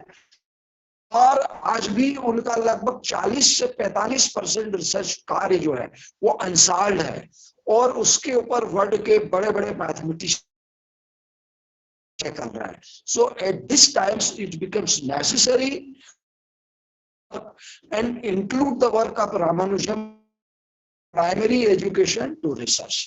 यद्यपि हम ये अभी गर्व से कह सकते हैं कि हम महाविद्यालय स्तर पर उनके कार्य, रामानुजन की उस दौर में नहीं थी, उनका कोई लिटरेचर नहीं था। कमोबेश आज भी देश में यही स्थिति है कि रामानुजन के ऊपर पुस्तकें आज भी उपलब्ध नहीं है। तो ऐसी स्थिति में हम ये सोचे कि भाई वो तो बहुत बड़े गणितज्ञ थे, हम इतनी गणित कैसे करें। नो, आप उनके जीवन के उन आयामों को आत्मसात करें जो हम कर सकते हैं। आज का जो दौर है वो दौर तो ऐसा है कि छात्र को सारी सुविधाएं मिल रही है, पुस्तकें भी, स्कॉलरशिप भी, और तो और कोरोना ने ऑनलाइन डिग्रियां भी प्रदान कर दी। तो ऐसे स्थितियों में ये हमारा दायित्व है, हमारा धर्म है कि हम उन बड़े बड़े मनीषियों को, तपस्वियों को, साधकों को पढ़ें और उनके जीवन से हम प्रेरणा लें और हम ये भी देखें कि हम उनके जीवन से क्या सीख सकते हैं। ही कर लें। कोई आवश्यक नहीं है कि आप रामानुजम की उतनी सारी गणितीय खोज करें, लेकिन जितना हमारे हिस्से का है उतना हम अपने हिस्से का, उनका जीवन जो है उसको हम आत्मसात कर ले। तो मैं सोचूंगा कि यही रामानुजम के प्रति आज एक बहुत सच्ची, it will be the deepest condolence, ये एक बहुत बड़ी सच्ची श्रद्धांजलि होगी। मैं सोचता हूं कि समय का ताजा जो है भी पूछेंगे, तो मैं आपके इस आयोजक संस्था को, यहाँ के प्रिंसिपल्स और सभी को, आप सभी के प्रति अपना आभार व्यक्त करता हूं। और एक बहुत बड़ी चीज जो आज आपको शायद ज्ञात नहीं होगी, prime number theory is the theory which has a number of application in ICT, computer, cryptography, bank, password, etc. आज आप जो एटीएम से पैसा ले रहे हैं, जो कंप्यूटर चला रहे हैं, जो क्रिप्टो करेंसी की बात पेपरों में हो रही है, जो क्रिप्टोग्राफी की बात हो रही है, जो सीक्रेट कोड की बात हो रही है, वो सारा का सारा जो है उस प्राइम नंबर थ्योरी के एप्लीकेशन से है, जिसको एक समय गणितज्ञों ने कहा था कि ये तो आवारा एलिमेंट्स हैं जिनका कहीं कोई छोर नहीं, क्योंकि प्राइम नंबर्स का हमें न तो एंडिंग पॉइंट आज भी नहीं मालूम, न उनका एमजीएफ मालूम, न हमें उनका जनरलाइज फंक्शन पता है। लेकिन निश्चित रूप से जब तक, और यह भी सही है कि इसी कारण आज क्रिप्टो करेंसी और क्रिप्टोग्राफी सफल है, बिकॉज आज हमारे पास में कोई एक जनरलाइजिंग फैक्टर नहीं है। तो ये निश्चित रूप से प्राइम नंबर थ्योरी को पूरा नहीं खोज पाने का जो अभिशाप है, ये हमारे लिए वरदान है, क्योंकि जिस दिन हम प्राइम नंबर थ्योरी को पूरी तरह से डिस्कवर कर लेंगे, शायद उस समय ये क्रिप्टो करेंसी और क्रिप्टोग्राफी या जो पासवर्ड सिस्टम है या जो एटीएम कार्ड है, शायद वो भंग हो जाएगी। तो निश्चित रूप से कोई भी असफलता या कोई भी अभिशाप वो किसी समय का एक बहुत बड़ा वरदान होता है, और इसीलिए कहा गया है कि ब्लेसिंग इन डिस्कस। तो आप लोगों ने यहाँ मुझे सुना, आपकी संस्था ने मुझे बुलाया। I am thankful to all the delegates of the workshop, audience in online and offline mode, patron and principal, IQSC coordinator, organizing committee, advisory committee, और मैं आप सभी के प्रति, उन छात्रों के प्रति भी जो है अपना धन्यवाद ज्ञापित करता हूं, इस अपेक्षा के साथ कि निश्चित रूप से आप अपने अपने हिस्से का रामानुजम जरूर पढ़ेंगे। आपके हिस्से में रामानुजम का जो व्यक्तित्व है उसको पढ़े, आप धर्म पढ़े, अध्यात्म पढ़े, प्राइमरी में है तो उसकी गणित पढ़े, शोध में है तो उनकी शोध को पढ़े, हर आयाम को आप रामानुजम को अवश्य पढ़े। तो मैं सोचता हूं कि ये मेरा व्याख्यान और ये कार्यशाला आज जो है सफल मानी जाएगी। धन्यवाद। जय हिंद, जय Bharat. Any cross question and query is most welcome. Thank you sir, thank you so much. आपका जो लेक्चर था रामानुजन के बारे में, आपने उनके जीवन के बारे में बहुत ही महत्वपूर्ण जानकारियां दी। शायद ही हमारे स्टूडेंट्स और बाकी पार्टिसिपेंट्स उससे अवगत होंगे। तो आपका लेक्चर बहुत ही प्रभावशाली रहा। मैं पार्टिसिपेंट्स के लिए कहना चाहूंगी कि यदि आपके कोई क्वेरीज हो, क्वेश्चंस हो, तो फील फ्री टू आस्क।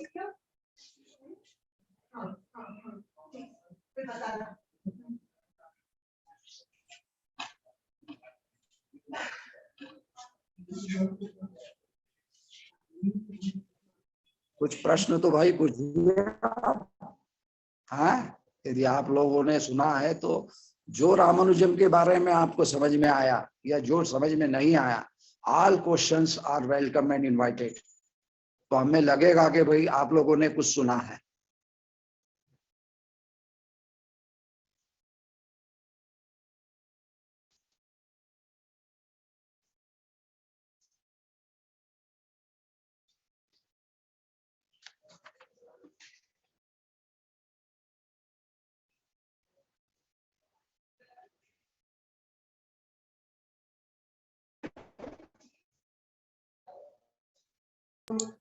प्रश्न समझ में आ गया है, और या दूसरा पक्ष आप समझ रहे हैं?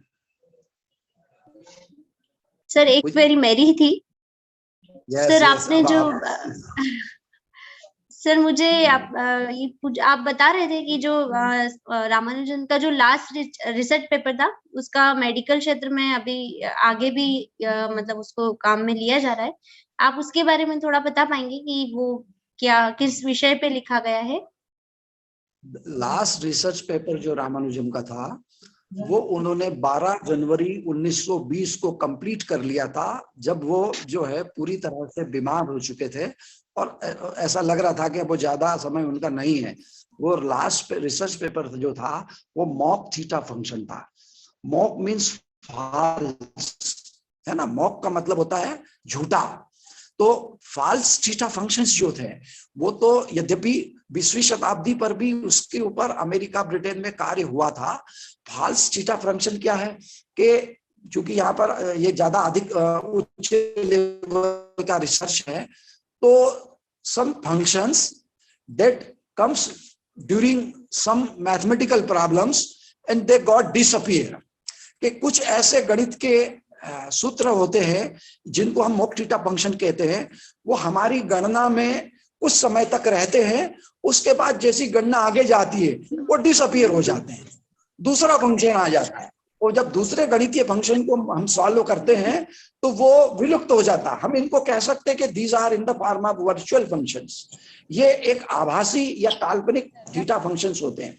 और ये यही मॉक थीटा फंक्शन जो था ये कैंसर थेरेपी में यही होता है। कैंसर की जो बीमारी होती है उसमें जो इर्रेगुलर सेल्स जो है, इर्रेगुलर सेल्स बॉडी में जो आती है, और वो सेल्स जो है वो कब डीके हो जाती है और दूसरी पैदा हो जाती है। आप है ना, कैंसर थेरेपी में जब आप देखते हैं कि we destroy the irregular cells through the chemotherapy, हम क्या करते हैं उन सेल्स को खत्म करते हैं। तो वहां पर मैथमेटिकल डेरिवेशंस में फार्मूले में होती है, वो वही सिद्धांत को cancer therapy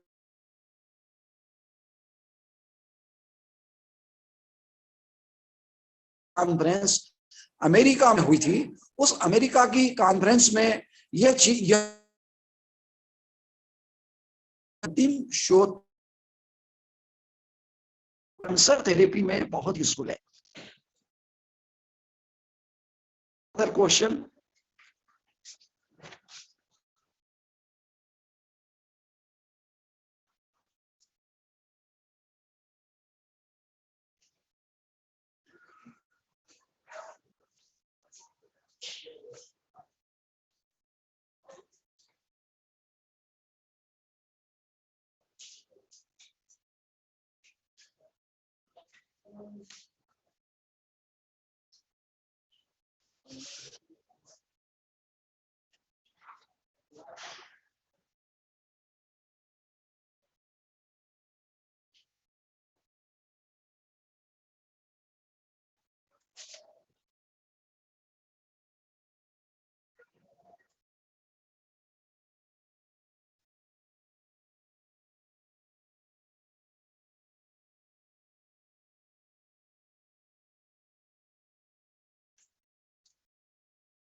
Sir, am I audible?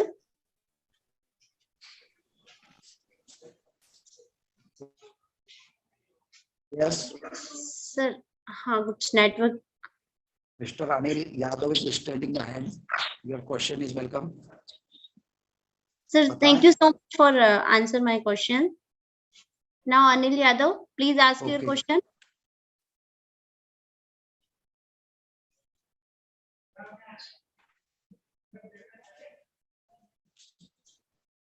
Please unmute yourself and ask question.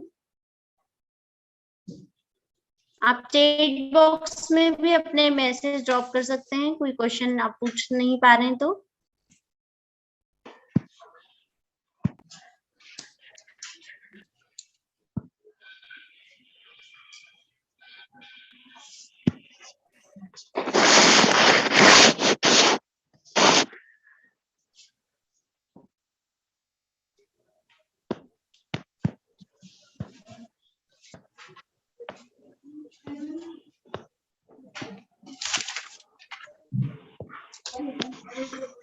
Okay, I think no more queries.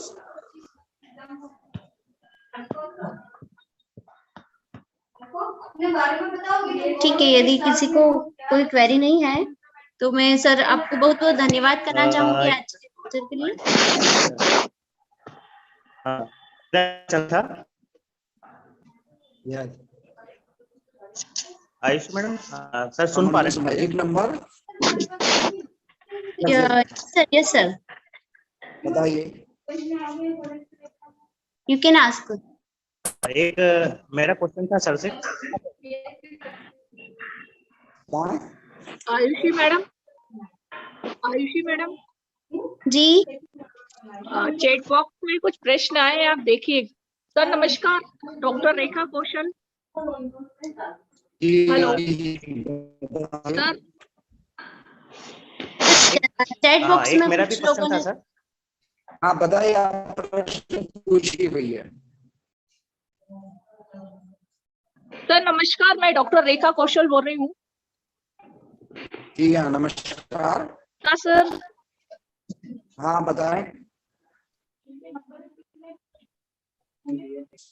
Gupta sir, आप मुझे सुन पा रहे हैं? जी मैडम जी, Yes, आपकी yes, आवाज मैं आ रही है आपको मैडम। अरे आप बताइए। सर को नमस्कार कर रही हूँ। सर नमस्कार, मैं डॉक्टर रेखा कौशल आपसे हाँ, भली बताएं। भांति परिचित हूँ विश्वविद्यालय सेवाओं के हाँ अंतर्गत। सर शायद सुन नहीं पा रहे। हाँ, नहीं मैं सुन रहा हूँ, आप बताइए। मैं आपको सुन रहा हूँ। मैडम आपका वीडियो भी ऑन कर लें आप। हाँ बताएं। आवाज ही नहीं आ रही है ना? आ रही है मैडम, आप अपना वीडियो भी ऑन कर लीजिए। जी सर नहीं दिख रहे अब। बताएं, पूछिए आप। सर नमस्कार। नमस्कार। आवाज नहीं आ रही है, सर की आवाज नहीं आ रही है। आपकी आवाज हमें, आप बोलिए। आपकी आवाज हमें आ रही है, आप बताइए।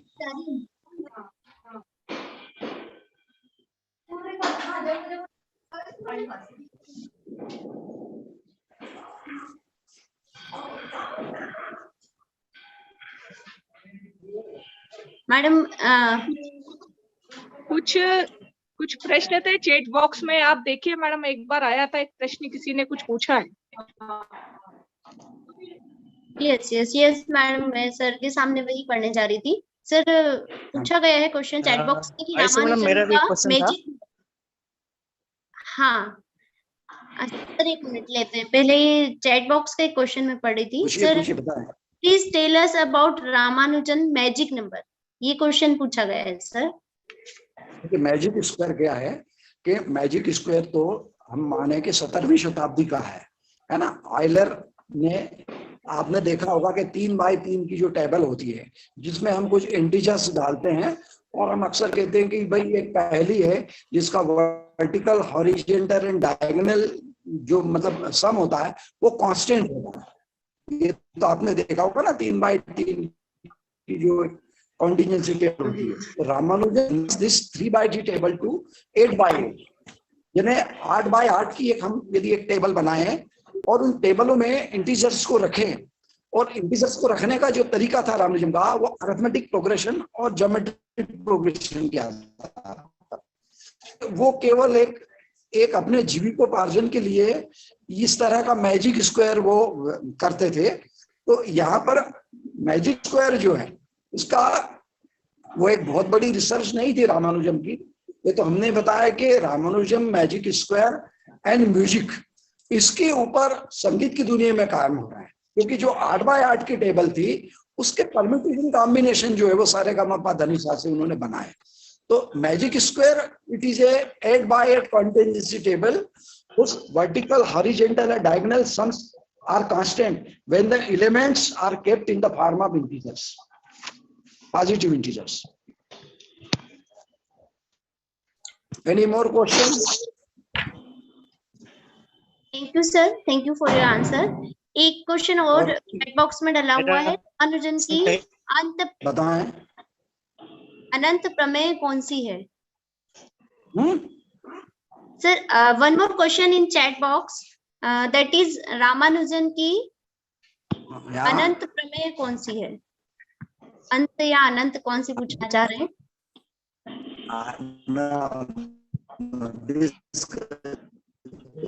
Infinite series was the love of Ramanujan. ऐसा कहते हैं कि रामानुजम को अनंत श्रेणी से बहुत प्यार था, है ना। वो कहते थे इज माय लवर, है ना। लेकिन इनफाइनाइट सीरीज के अनंत प्रमेय नाम का कोई प्रमेय जो है, इनफाइनाइट सीरीज के ऊपर उनका कार्य बहुत है, but there is no specific infinite theorem written by the Ramanujan.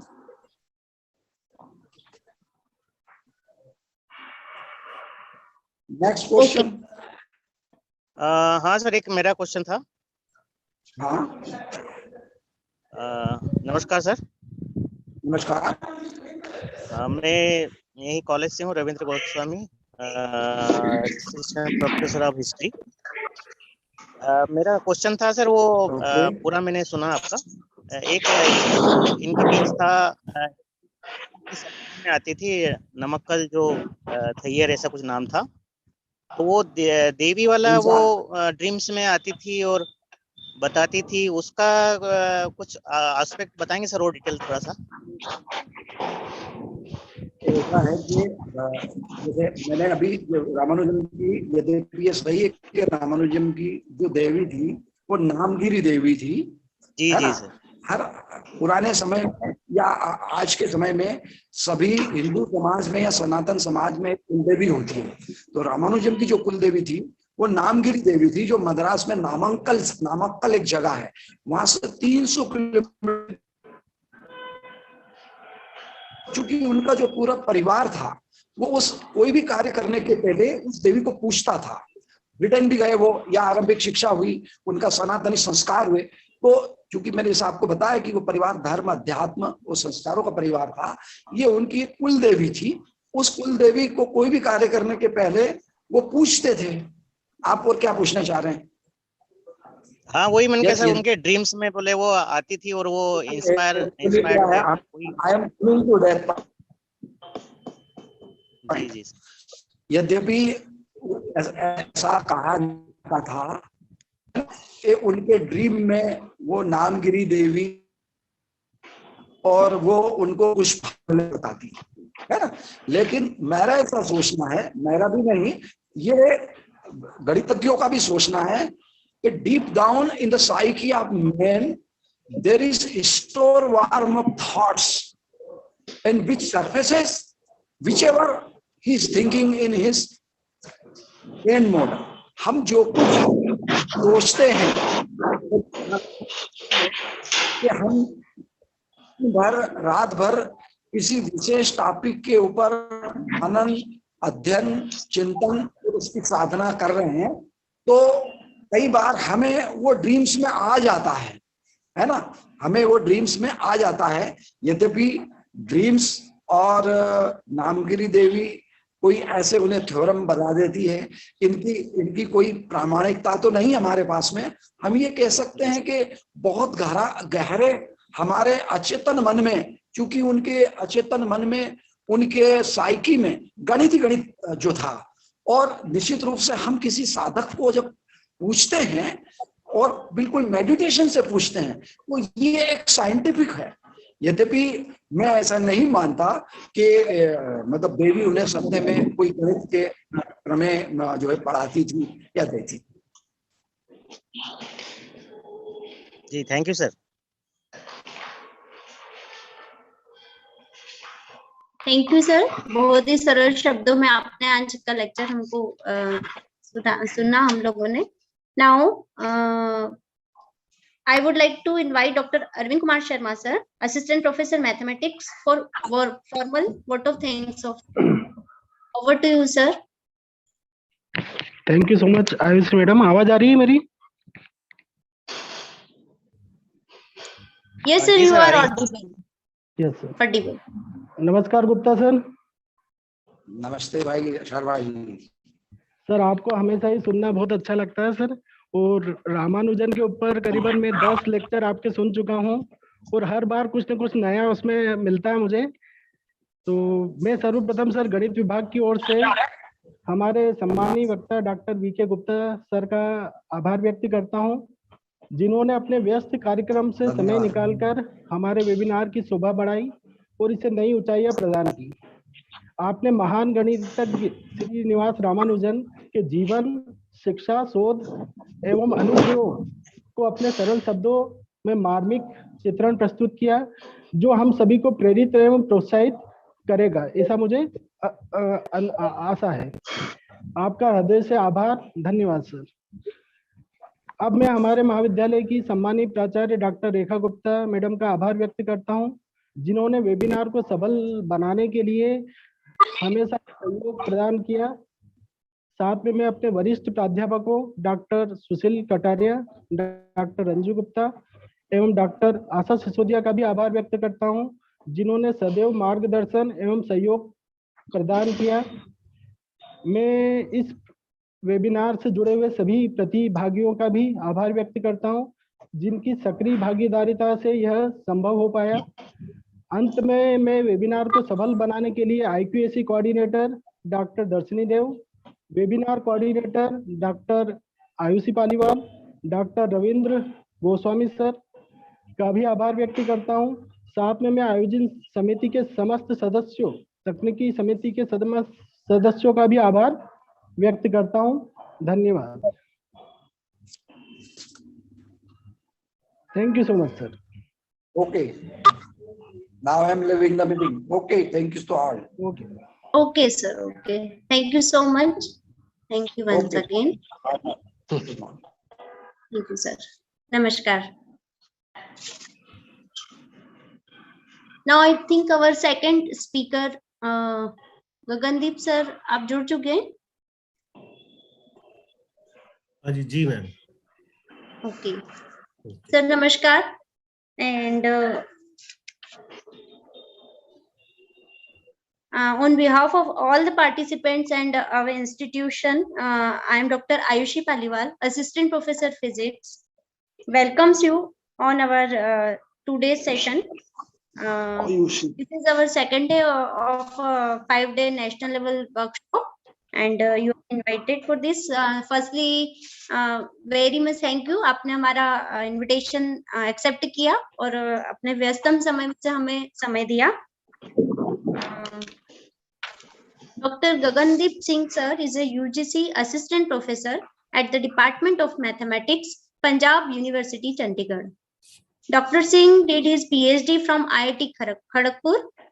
During the PhD program, Dr. Singh was a visiting researcher at the Department of Mathematics and Computer Science, Royal Military College of Canada.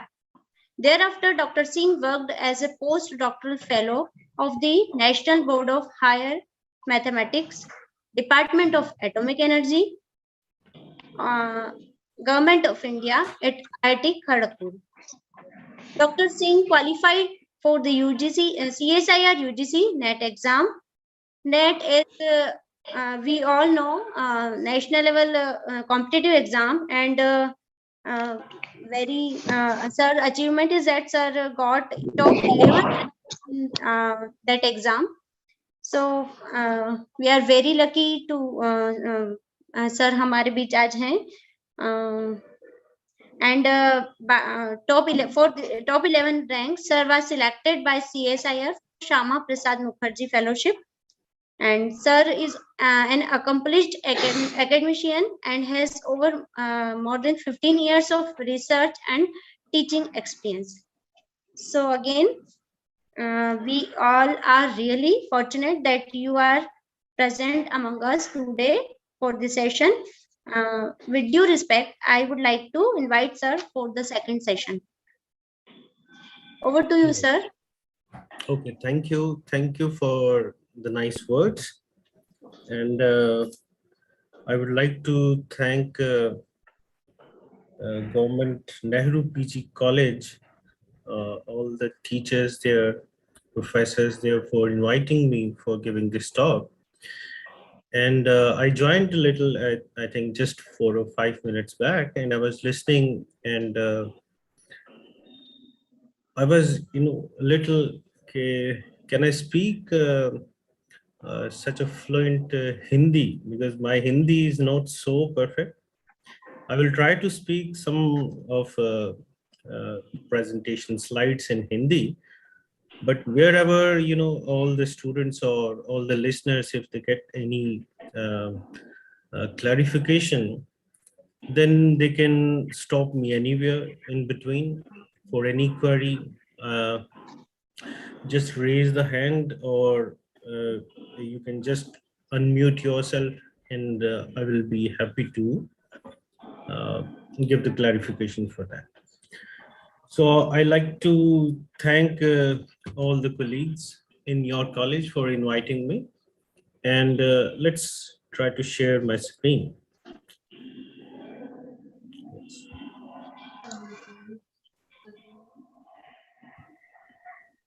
I think it is visible, I guess. Yes, sir. Right.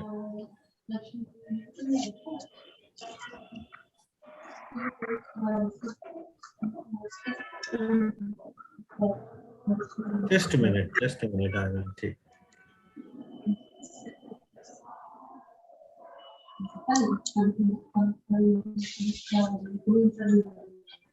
All right, so I guess the students of BSc and MSc are the listeners. I'm right? Of mathematics branch? Yeah. So the Yes. yes. Yes, sir. Most of students, some faculty also. All right, so this is a very basic talk. I'm talking about the historical aspects of the prime numbers. We use that prime numbers, you know, in a lot of the scenarios in mathematics. So I have written the title as the historical aspects of the prime numbers. So this will be an outline. I will briefly discuss about what are prime numbers, what are the important questions, and then I will discuss about what the work has been done, and what are the future questions which we have to, you know, think about related to the prime number. So let's discuss this thing. Okay, what exactly are the prime numbers? So if I have a given number n, so if that number, if it is greater than 1 and if it is divisible by 1 and itself, then it will be called as a prime number. Otherwise, we will call the number as just a composite number. So either the number is a prime number or either the number is a composite number. So for an example, 2 is a prime number because we don't have any another divisor of 2 other than 1 and 2 itself. So similarly, 3, 5, and 7, they are all prime number. And 2 is the only even prime number, and rest all of our prime numbers, they are all odd numbers. So if a number is not a prime, then we call it as a composite number. So just like 4, because it is a product of 2 numbers, so that means 2 is the divisor of 4. So 4 will be a composite, and 6 is also a composite, 8 is also a composite, 10 is also a composite, and so on. So this is just the basic definition of a prime. Then the question comes, why we have to even study these prime numbers? Because one of the fundamental theorem of the arithmetic, it says that whatever the number we have, every number that can be written as a product of a prime numbers, and that is a very unique representation.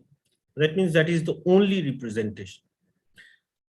तो अगर कोई भी अगर हम number ले लें उसको हम यूनिकली प्राइम नंबर के प्रोडक्ट से रिप्रेजेंट कर सकते हैं, तो ये बहुत बढ़िया प्रॉपर्टी है.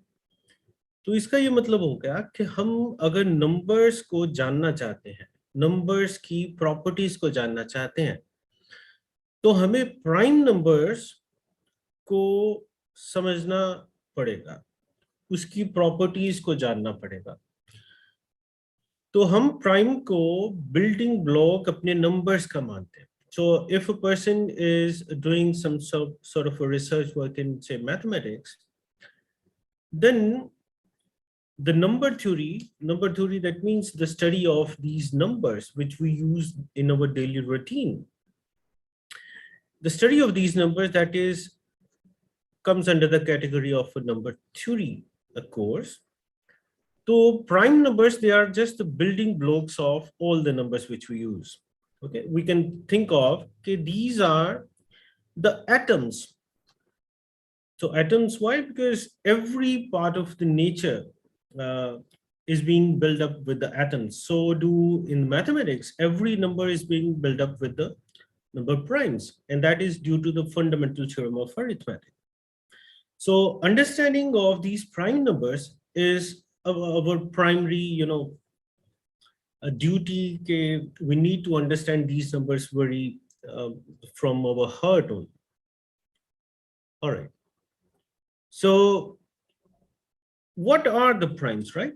So if we consider, say, 100 numbers starting from 1, then among the first 100 numbers, 25 numbers are the prime, and I've written all the list here.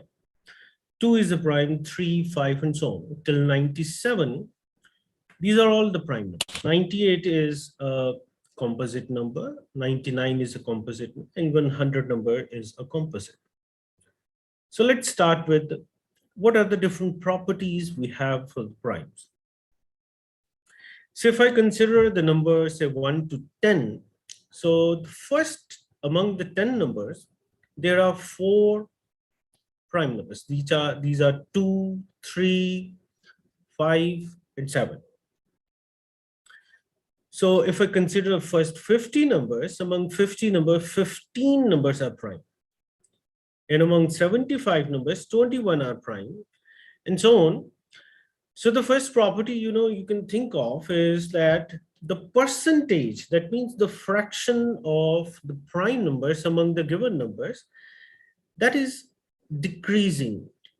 Okay. So if I consider, say, interval of 0 to, say, 2000, the percentage of the prime numbers within the 2000 numbers is nearly 10% maybe.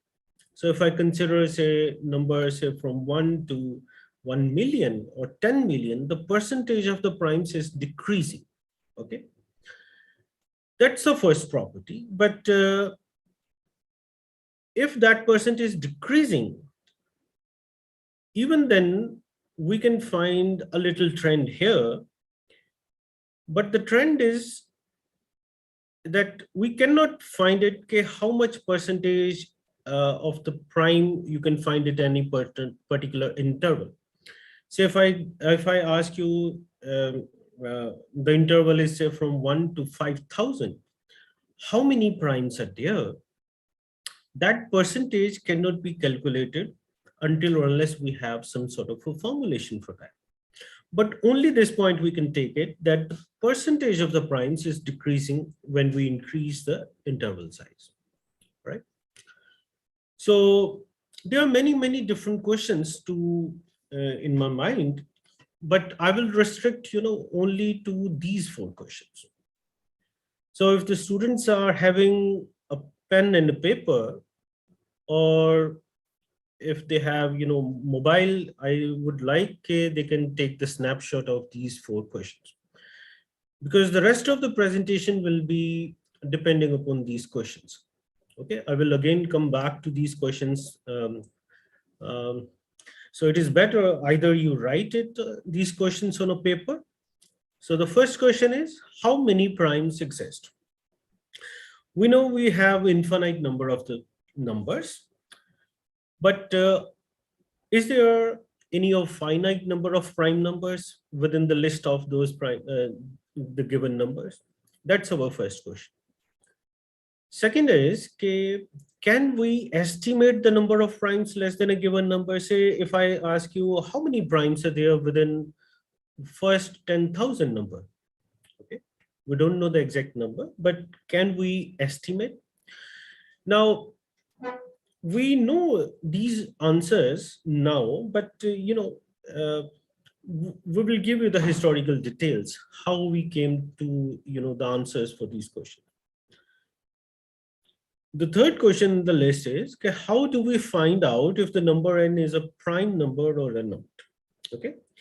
So if I give you one number, say it's a very big number, say 2,027,277, something like that. Now, can we say that this number is a prime number or this number is a composite number? Okay. So this is the third question. If a number n is being given to you, how big it may be. For a small numbers, we can find it. For a very big number, can we find it is a prime number or not? Okay, this is the third question. And the fourth is, given a number n, can we generate all the prime numbers less than, say, number n? Say if I have a number 10, n is, say, 10. So how do we generate all the primes less than given number? Now, we can do these questions, by, doing pen and paper work. But I'm talking about, you're thinking about, say, n is a very, very big number. Say it's in millions or in billions now. How then we are going to generate all the prime numbers less than that particular number? So these are the problems, and I will discuss about, the history related to these numbers. So let's come to the question number one. Okay, how many primes exist? So the students from the MSc classes, those who have studied the course number theory, they might have answered, they may have this answer. How many primes exist? The answer is infinite. And this is due to one of the results the Greeks people have given to us. All right. So that means the earlier Greeks, I'm talking about 200 to 300 BC. This was the knowledge the Greeks has given to us. And they have, many initial arithmetic ideas actually came from the Greeks. They have, written 13 books. We now have these books, very old books. So 300 BC means this is 2100 centuries. So 300, nearly 2400 years before. So in one of the books, these two theorems we even study these days. One is the fundamental theorem of arithmetic. I told you that every number can be written as the product of prime numbers. Second is, it's also being written in those particular book. It's called Euclid's theorem, and that says that there exists infinitely many numbers. All right. So we know it from the very centuries that there are infinitely many primes. So there is nothing to prove. So if somebody has a curiosity today, okay, how many primes exist? The answer is infinitely many, and it is being credited to 200 to 2400 years back to the Greeks people. Okay, so this clearly answered the question number one. So question number one was, how many primes exist? So the history tells us that this question was being answered 2400 years back, and there are infinitely many. So Greeks also give one of a very, very beautiful algorithm. Algorithm means a certain set of procedural steps to find something. So I'm going to discuss about this particular algorithm that's called a sieve of parentheses. Sieve means, इसको हिंदी में ऐसे बोलेंगे कि numbers को छानना. जैसे पहले 100 numbers अगर हमें given है, तो उसमें से prime numbers को छानना. So sieve means छन्नी बोलते हैं शायद. So sieve of parentheses. So parentheses means एक जो Greeks का एक समुदाय था, उनको parentheses बोलते थे.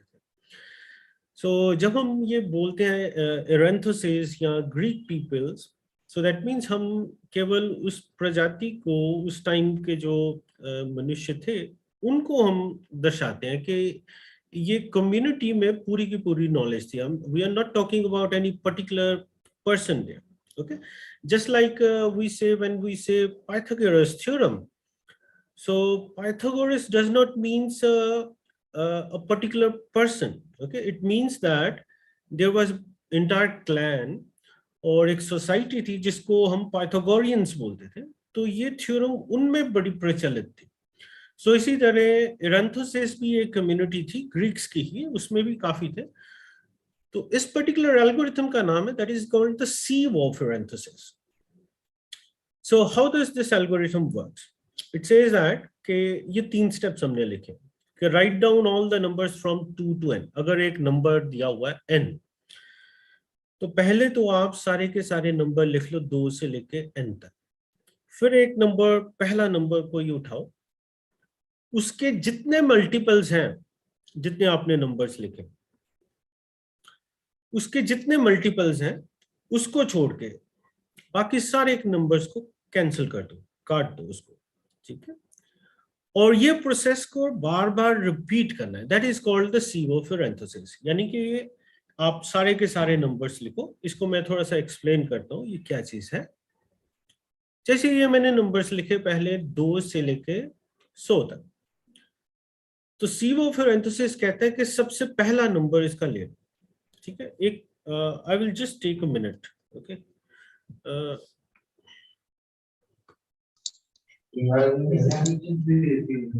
साइन करना है.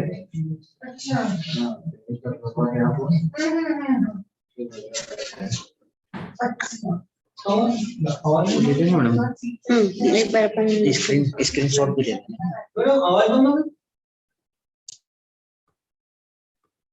यस, तो ये मैंने पूरे के पूरे नंबर्स लिख दिए जैसे 2 से लेके 100 तक. सो पहला नंबर जो है इसमें that is 2. Okay, so take all the multiples of 2, 4 और फिर इसके बाद 6, 8, 10, 12, 22, 32 सारे के सारे मल्टीपल्स को इन नंबर्स में से हटा देना. ठीक है, तो इसको मैं आपको ये करके दिखाता हूँ फुल स्क्रीन मोड. ओके, तो ये नंबर आ गए 2. नेक्स्ट स्लाइड्स में मैंने क्या किया, 2 को छोड़ के इसके सारे के सारे मल्टीपल्स को नंबर्स में से हटा दिया.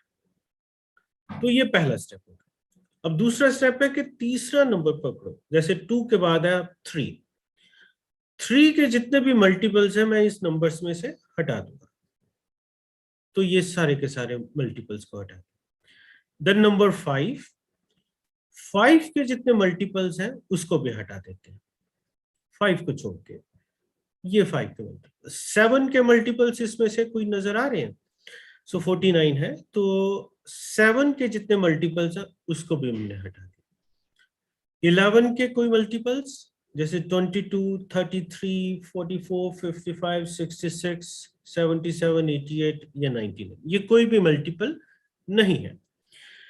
तो ये जो एल्गोरिथम स्टेप्स थे इसको हम बोलते हैं sieve of एरेंथोसिस. ये भी हमें कब मालूम था, आज से 230 BC अराउंड ये हमें मालूम था, तब की ये बुक्स पब्लिश्ड है. तो ये भी हमें मालूम था कि how to generate the prime numbers between से नंबर 1 टू नंबर n. अगर मैंने नंबर n को 100 ले लिया, सो 2 से लेके 100 नंबर के बीच जितने भी प्राइम्स हैं ये हमने जनरेट करा दिए. और इसको जनरेट को करवाने का एल्गोरिथम वो भी है हमारे पास, that is called sieve of Eratosthenes. तो पहला क्वेश्चन था वो था हाउ मेनी प्राइम्स एग्जिस्ट. वो हमने बता दिया कि ग्रीक्स ने इसका जवाब दे दिया था. क्वेश्चन नंबर 4 था कि how do we generate all primes less than some given number n. तो इसका भी जवाब हमें मालूम है, that is sieve of Eratosthenes, कि ये एल्गोरिथम है, इससे हम सारे के सारे प्राइम नंबर्स को जनरेट कर सकते हैं. ठीक है, तो 4 में से 2 क्वेश्चंस, पहला और चौथा नंबर, इसका जवाब हमें मिल गया. फिर बचते हैं क्वेश्चन नंबर 2 और क्वेश्चन नंबर 3. इसके जवाब को हम ढूंढेंगे कि ये आगे कैसे चलेगा. ठीक है, सो क्वेश्चन नंबर 3 ये कह रहा था कि how do we find out if number n is a prime number और नॉट। जैसे ये सीवो फिर एंथोसिस है, अगर हम इसी एल्गोरिथम को यूज करके सारे के सारे प्राइम नंबर्स जनरेट कर ले, और अगर गिवन नंबर n उस लिस्ट में है तो n भी प्राइम है, अगर n उस लिस्ट में नहीं है तो n प्राइम नंबर नहीं है। जैसे यहाँ पे अगर मैं बोल दूं 100 नंबर, तो 100 इस लिस्ट में नहीं है, तो 100 कॉम्पोजिट नंबर हुआ, 100 जो है वो प्राइम नंबर नहीं हुआ।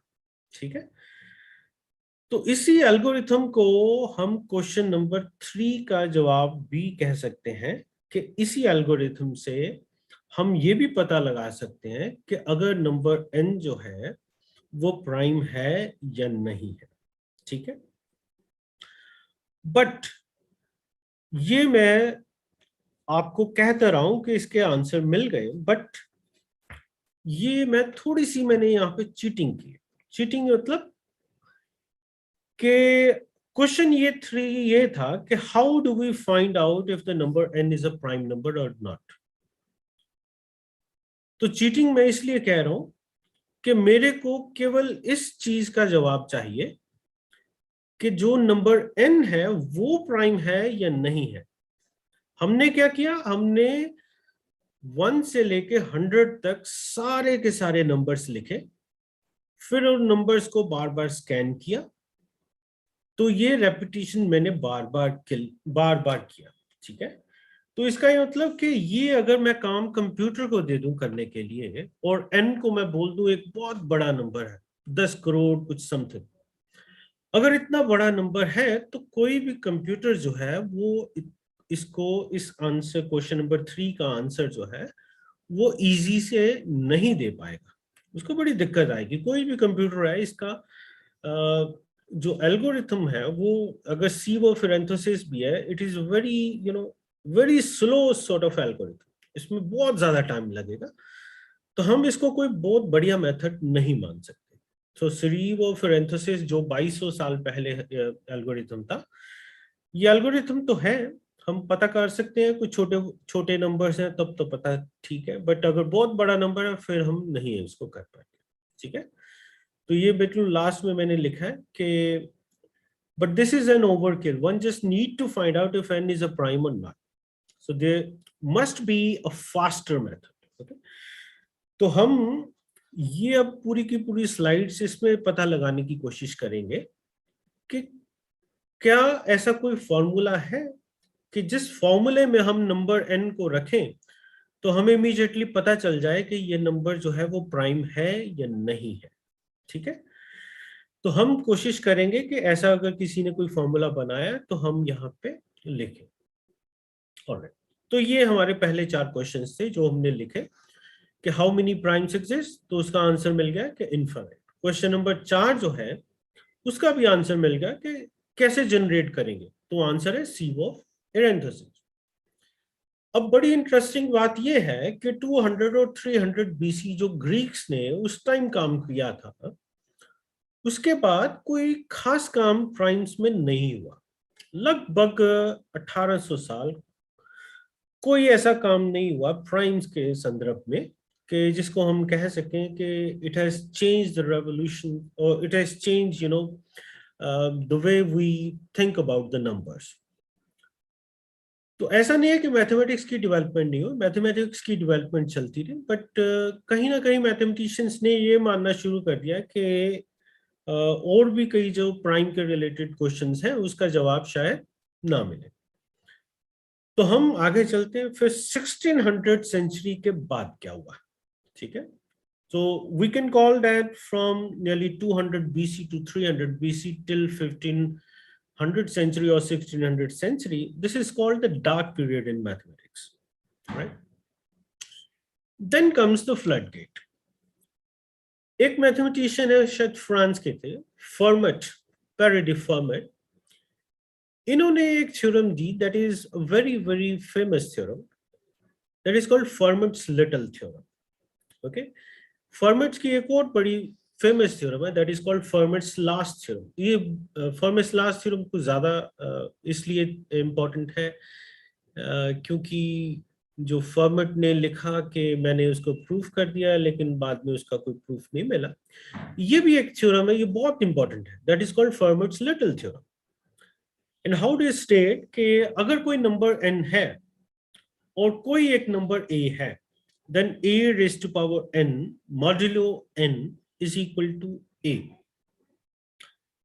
तो ये मॉडुलो का मतलब क्या है, ये मैंने नीचे लिखा है कि मॉडुलो को हम कैसे समझते हैं। जैसे x मॉडुलो n, इसका ये मतलब है कि हमें x नंबर को डिवाइड करना है n के साथ जब तक कि उसका लीस्ट कोई रिमाइंडर ना आ जाए, ठीक है। सो x मॉडुलो n। सो जो मास्टर्स के स्टूडेंट हैं उनको शायद ये नोटेशन मालूम है, लेकिन ग्रेजुएशन के स्टूडेंट्स को अगर किसी को दिक्कत है तो आप मेरे से पूछ लीजिए, otherwise we will go to the next slide. Is that okay बेटा? अगर किसी को कोई इसमें नोटेशन में प्रॉब्लम है then they can ask, I can explain it little bit. Alright, so let's assume कि ये आपको नोटेशन मालूम है। Let's move to this. So what is this? 2 raised to power 5 modulo 5. So 2 raised to power 5 means 32. So when we divide it with 5, the remainder comes out to be 2. Similarly, 3 raised to power 5 modulo 5, and the remainder comes out to be 3. So modulo means it gives you the only remainder part of that thing. Okay, so that is the notation. So let's discuss about this Fermat's little theorem. So here I have written the word primality test. Okay.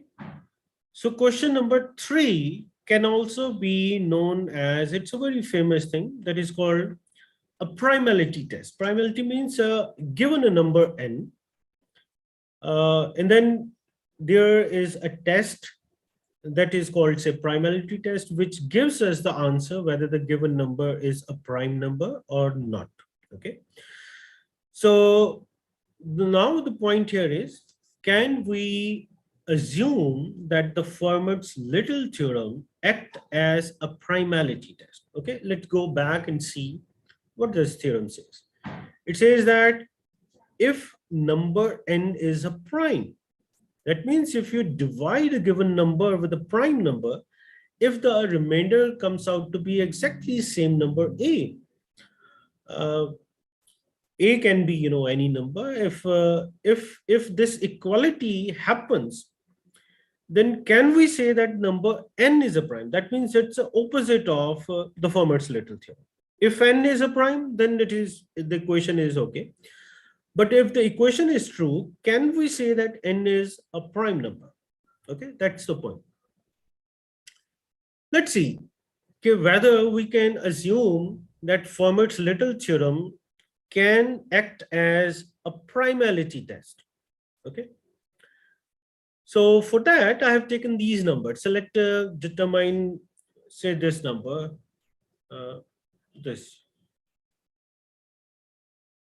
Okay.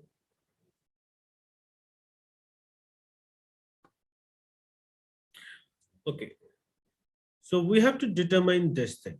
Okay. Number 2 to 1 is a prime or not. Okay. So what I did is कि मैंने a को pick करना था, because that theorem has two numbers, one is small a and the another is n. Let's fix that n is 2 to 1, and I just wanted to find out whether 2 to 1 is a prime number or a composite. Okay, just an example, I don't know whether 2 to 1 is a prime or composite. तो उसके लिए मैंने एक choice की है, let a is equal to say 38. उसमें a को आप 27 भी ले सकते हैं, 210 भी ले सकते हैं, ये आपकी एक रैंडम चॉइस। मैंने रैंडमली एक नंबर ले लिया, let's say a is 35. So 38 raised to power 2 to 1 modulo 2 to 1 comes out to be 38. So इसका ये मतलब हो गया कि ये Fermat little theorem को तो ये सेटिस्फाई कर रहे हैं नंबर। तो अगर मैं इसका कन्वर्स ट्रू मानूं तो मेरे को ये मानना पड़ेगा कि 2 to 1 जो है वो एक प्राइम नंबर है, ठीक है। बट क्योंकि ये जो थ्योरम है ये इतनी परफेक्ट नहीं है, and many mathematicians at that time, 1600 century or so, ये नहीं मालूम था कि इसका कन्वर्स जो है वो हम उसको n को प्राइम ले सकते हैं कि नहीं। फिर अगर ये इक्वेशन सेटिस्फाई करती थी तो कई मैथमेटिशियंस इसको क्या बोलते थे कि या तो 2 to 1 प्राइम नंबर है या वो एक फॉर्मेट लायर है, ठीक है। So 38 is a Fermat lie. That means हो सकता है कि 2 to 1 जो है वो प्राइम ना भी हो, ये भी पॉसिबिलिटी। तो इसी एग्जांपल में मैंने a की वैल्यू को चेंज कर दिया। अब मैंने 24 ले लिया और 24 raised to power 2 to 1 modulo 2 to 1 में जब करता हूं तो आंसर 24 नहीं आता, आंसर क्या आता है 81। नाउ 81, क्योंकि ये फॉर्मेट की थ्योरम जो है लिटिल थ्योरम, ये तो सेटिस्फाई नहीं की, क्योंकि लास्ट नंबर रिमाइंडर आपका 24 आना चाहिए था।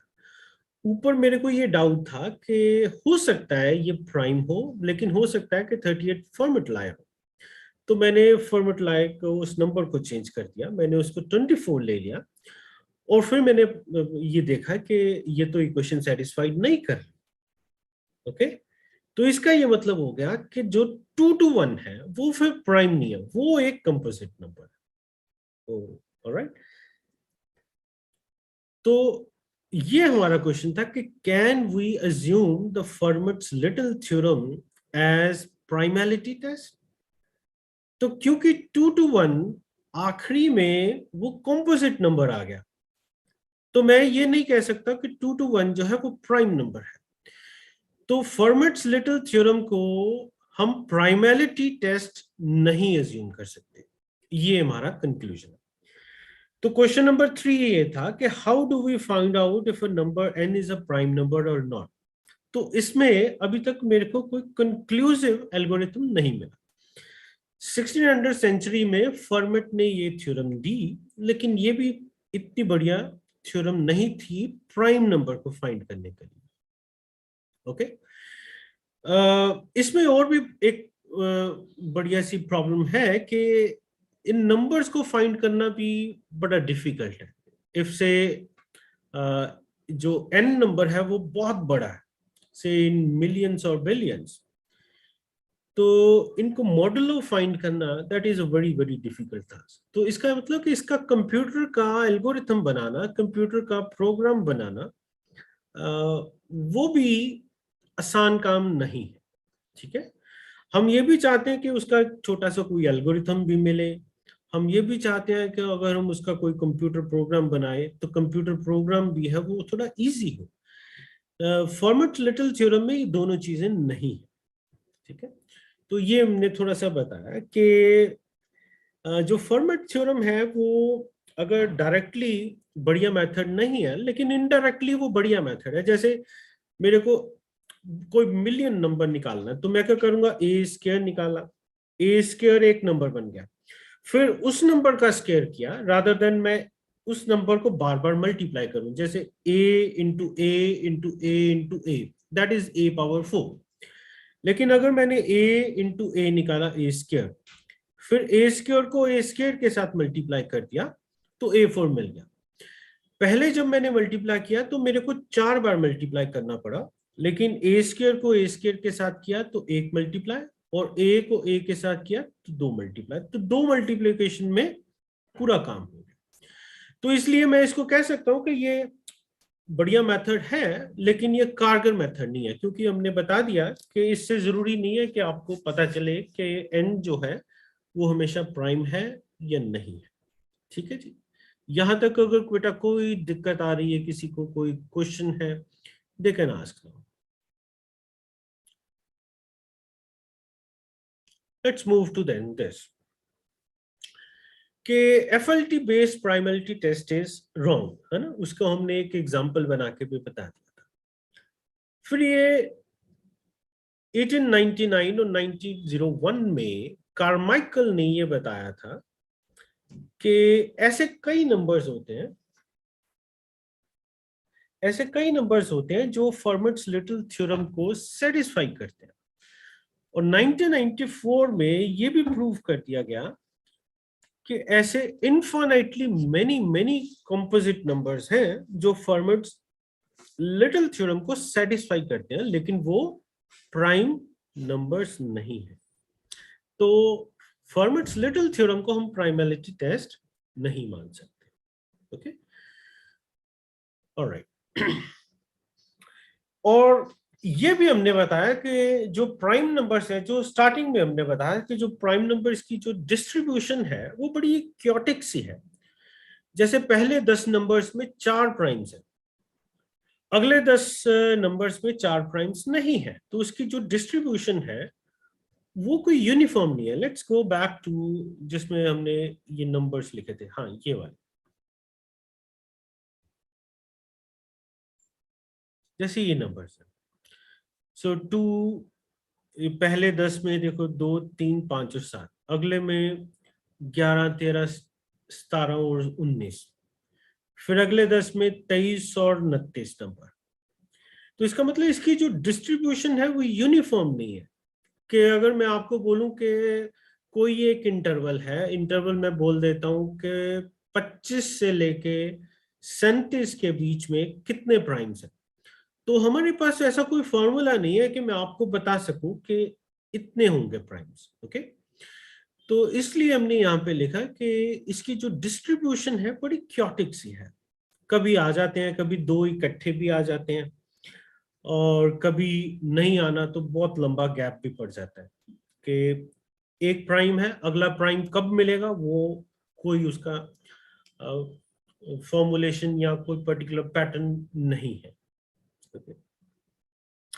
फिर लोगों को लगा कि हमें कोई ऐसा एक फॉर्मूला बनाना चाहिए कि फॉर्मूला हो कुछ के उसमें हम n की कोई वैल्यू रखें और वो फॉर्मूला कुछ यस और नो की फॉर्म में आंसर दे कि ये जो नंबर है वो प्राइम नंबर है या नहीं है, या कुछ फॉर्मूला ऐसा हो कि अगर उसका आंसर 1 आ जाए तो हम कहें ये प्राइम है, अगर उसका आंसर 0 आ जाए हम कह दें कि ये एक कंपोजिट है।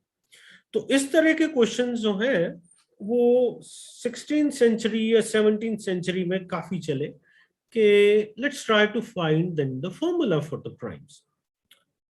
तो उसके संदर्भ में पहला जो फॉर्मूला था वो भी फॉर्मेट नहीं दिया।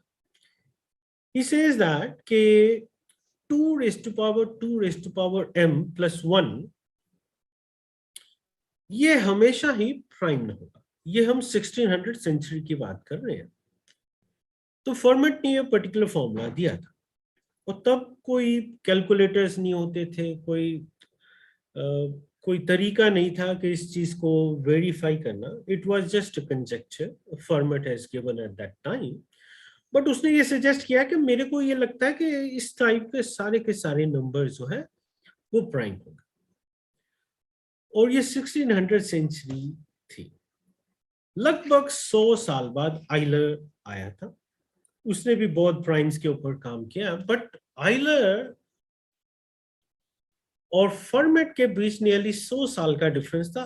आइलर ने ये बताया कि ये 2 raised to power m plus 1 जो है ये हमेशा ही प्राइम नहीं हो। और उस टाइम आइलर ने ये कैलकुलेशंस हाथ से की कि अगर मैं m को 5 ले लूं तो ये एक 10 डिजिट नंबर बनता है। इतनी लंबी कैलकुलेशंस उसने हाथ से की होंगी, और उसने बताया कि ये जो नंबर है ये प्राइम नहीं है। लेकिन आज अगर आप बोलो ये कंप्यूटर में आप चीजें लिख सकते हो, and immediately you can find whether this given number is a prime or not. But at that time it was a difficult task. Okay, it took nearly 100 years at that time to establish whether this particular number always generate prime or not. So the answer is that the format numbers, जिसको हम बोलते हैं 2 raised to power m plus 1, that does not always generate prime. Okay, when m is 1, m is 2, m is 3, m is 4, then all the numbers generated are prime. But obviously format did not calculate it at that time. After 100 years, Euler showed that when m is 5, this number is not a prime number. This is a composite number. So that is a very interesting. This is a very good fact that over 100 years, nobody tried to establish whether format was right or wrong. Okay. All right. So one another person came that's again contemporary of the format, and he was Mersenne in numbers. The name of the person was Marine Mersenne, and he studied, different prime numbers, and he also conjectured something like this. He said, 2 raised to power m minus 1, अगर m जो है वो prime है, then 2 raised to power m minus 1 will also be prime. वो ये कह रहा था कि अगर m की वैल्यू वो अगर हम प्राइम रख दे तो इससे जितने भी आप सीक्वेंस निकालोगे वो सारे के सारे नंबर्स प्राइम होंगे. ये मर्सेने ने उस टाइम अपने बताया, बट उस टाइम ऑब्वियसली कैलकुलेशंस जो है वो हाथ से किए जाते थे. अब अगर आप इसमें m की वैल्यू 2 रखते हैं, 3 रखते हैं, 4, 5 अप टू 10, तो ये पहले 10 नंबर प्राइम्स मिलेंगे. सॉरी, m की वैल्यू प्राइम होनी चाहिए. 2 रखेंगे, 3, 5, 7, तो इसमें आपको पहले सारे के सारे प्राइम्स मिलेंगे. लेकिन अगर आप इसमें m की वैल्यू 11 रखते हैं तो आपके पास आंसर आता है 2047, but then that is a composite number, that is not a prime number. तो आज ये कैलकुलेशंस बड़ी इजी लग रही है, बट इन द 15th और 16th सेंचुरी 2047 को एस्टेब्लिश करना कि ये प्राइम है या नहीं है, it was a very difficult task. Okay, you can understand.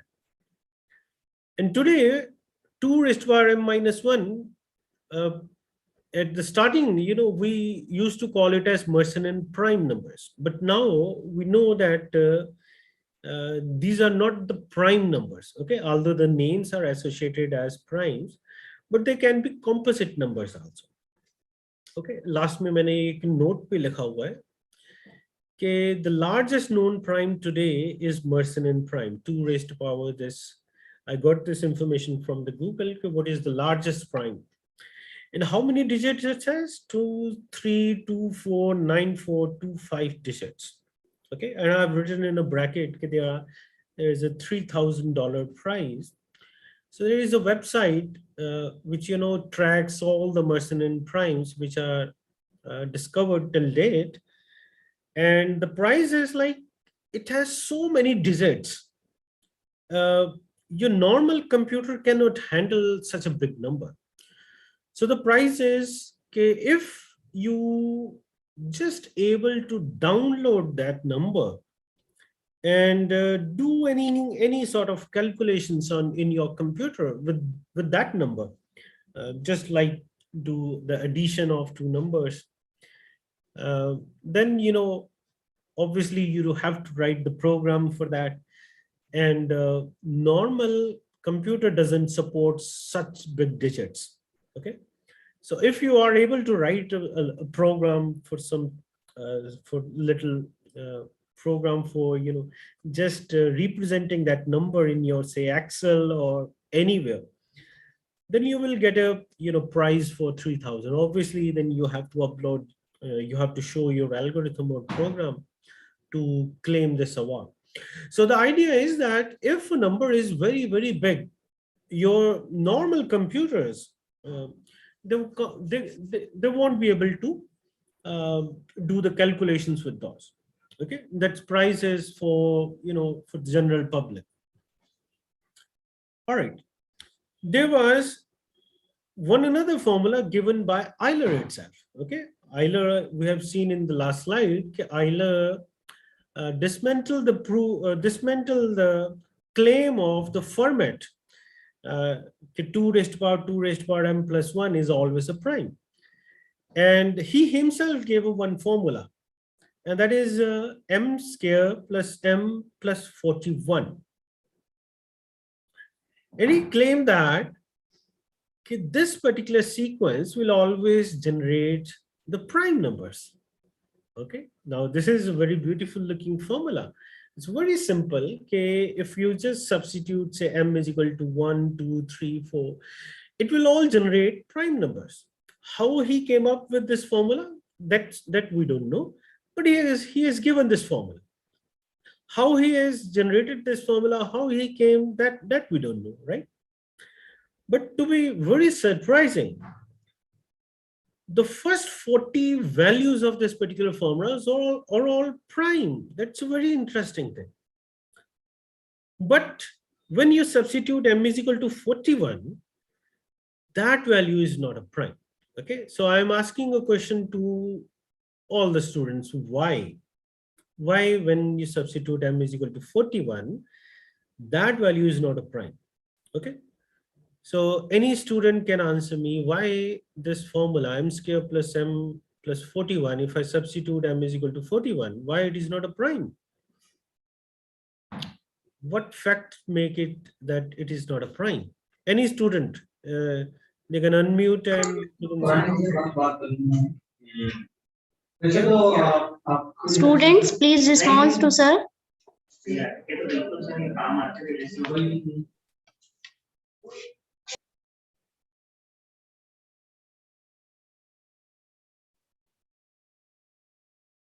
all right, no problem. If so, if we substitute m is equal to 41, then 41 will divide the entire number. So obviously this number is not a prime, then it's a composite number, right?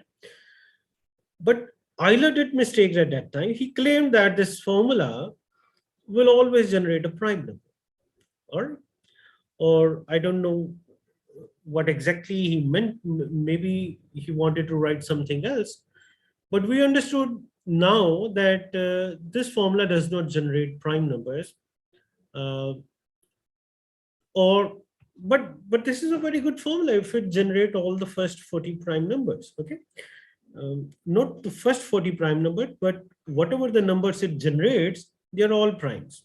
Okay, it is not the numbers are not in exactly sequence. Okay, so this is the question now. We had discussed about question number 1.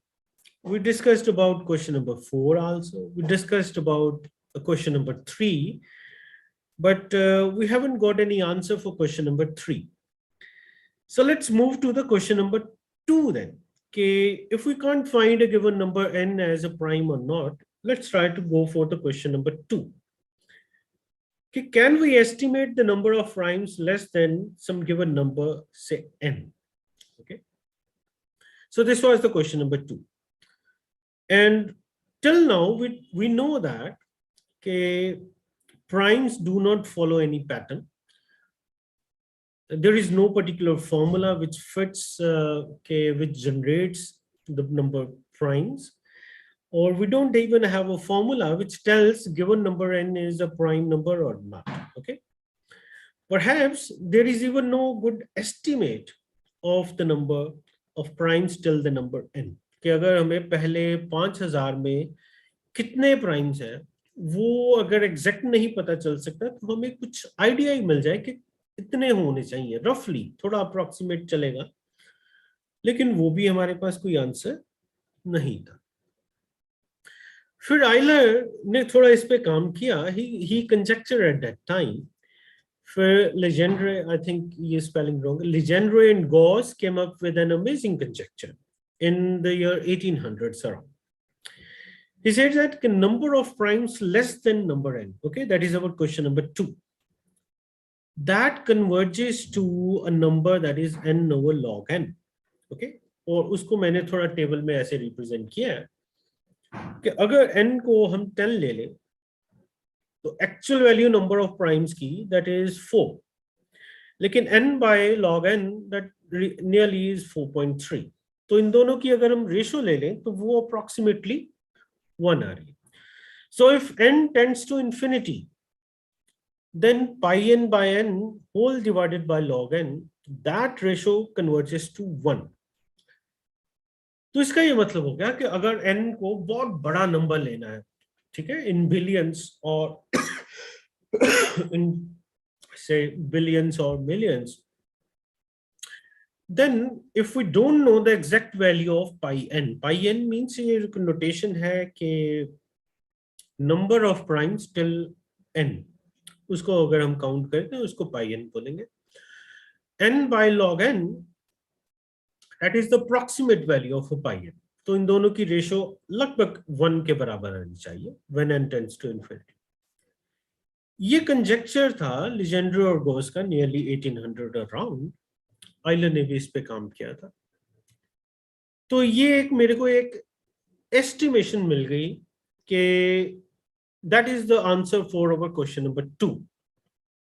उस time conjecture जो Legendre और Gauss ने किया था that is in the 1800. तो question number 2 है कि अगर हमें एग्जैक्ट नहीं पता चलते तो क्या हम एस्टिमेट कर सकते हैं. तो इसका आंसर मैं ये मानूंगा कि 90% इसका आंसर ट्रू है. व्हाई? बिकॉज ये जो थ्योरम थी, या उस टाइम थ्योरम नहीं, उस टाइम तो ये कंजेक्चर था. लेजेंड्रे और गॉस ने ये दिया था बट उन्होंने प्रूफ नहीं किया था.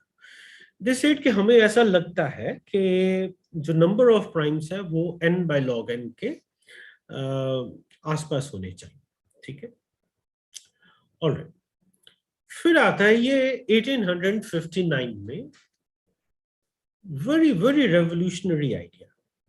That was Riemann's zeta function, जिसने कि मैथमेटिक्स का पूरा बिल्कुल नई ब्रांचेस को निकाल के रख दिया. जैसे उस टाइम पहले कॉम्प्लेक्स एनालिसिस नहीं थी, तो जीटा एक फंक्शन बनाया था रिमन ने. So he was actually the student of Gauss, और गॉस ने ये कंजेक्चर दिया था कि number of primes less than n, उसको हम n by log n के साथ रिप्लेस कर सकते हैं, तो अप्रोक्सीमेटली आपको वैल्यूज मिलनी स्टार्ट हो जाएंगी. जो रेमन था वो स्टूडेंट था गॉस का. उसने ये एक बहुत बढ़िया फंक्शन बनाया that is zy, that is 1 plus 1 over 2 raised to power y plus 1 3 raised to power y and so on. ये एक एक्चुअली फंक्शन पहले गॉस ने बनाया था, बट गॉस ने y को एज अ रियल नंबर माना था. रेमन ने क्या किया, उसने भी उसी फंक्शन को बनाया, लेकिन उसने क्या बोल दिया कि मैं y को यहाँ पे कॉम्प्लेक्स नंबर एज्यूम करता हूँ. ठीक है, so that means it has a real part and it has an imaginary part also. So this particular function, that is called a Riemann's zeta function. Now this is a very important function in mathematics, और इसके related कई unsolved problems भी हैं. Let's go back to what is actually the relation between zeta and then the primes.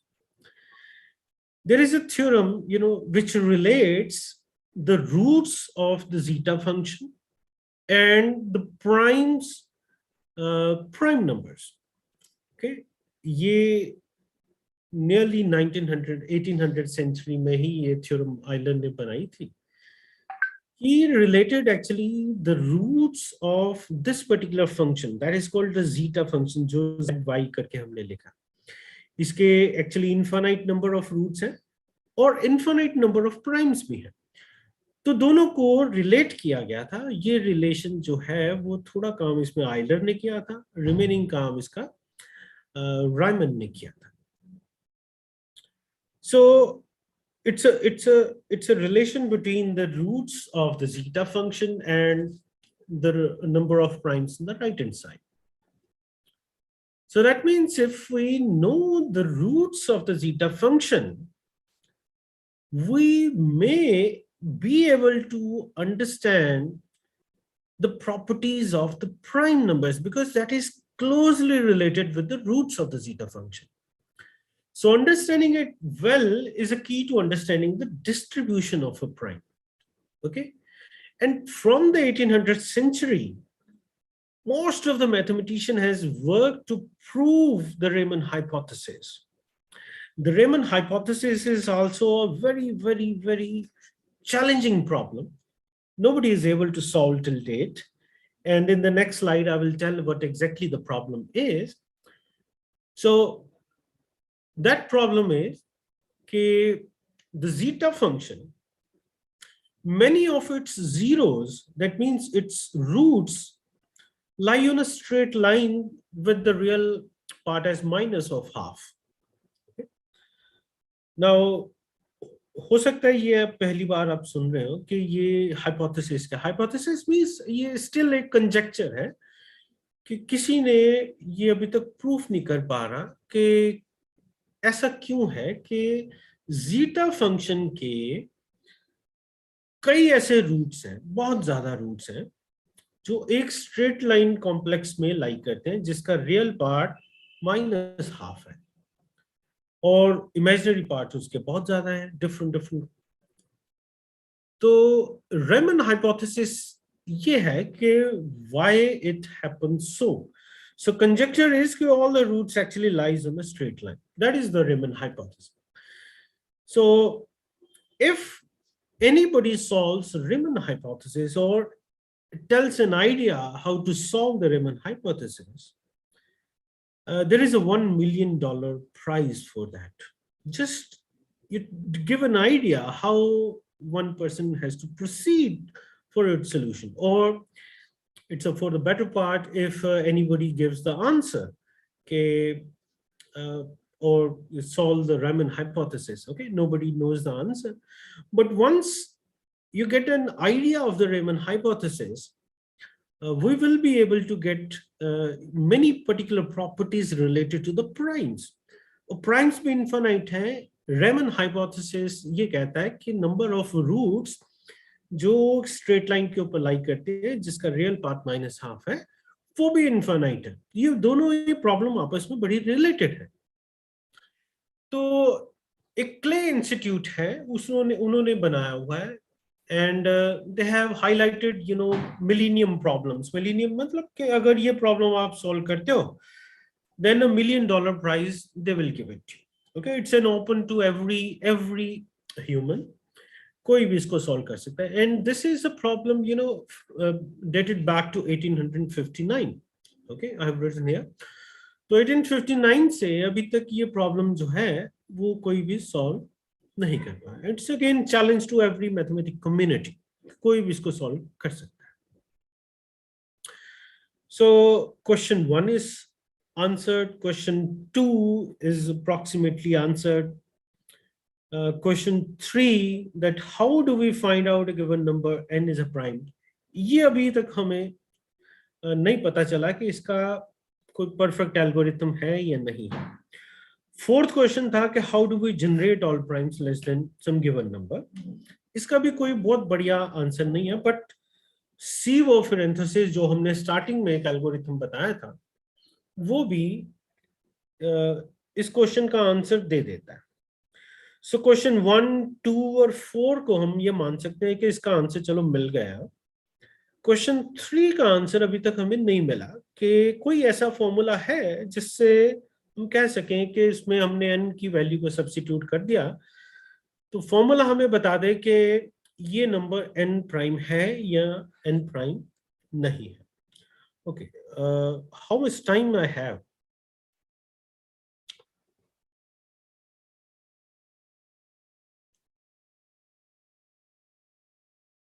Hello? Should I continue it or I need to stop or give some time to ask the questions?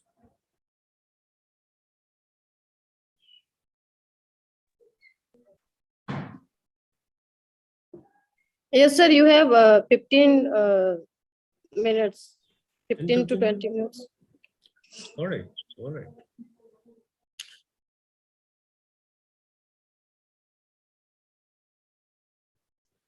Okay.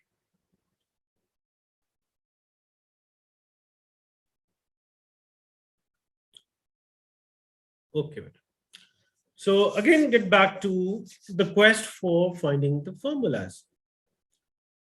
So there were many interesting formulas, came out around this 1800th century to 1900th century. One of a very, this nice looking formula, it has been given by the Williams in the year 1964. You just look at 1 minute. Okay.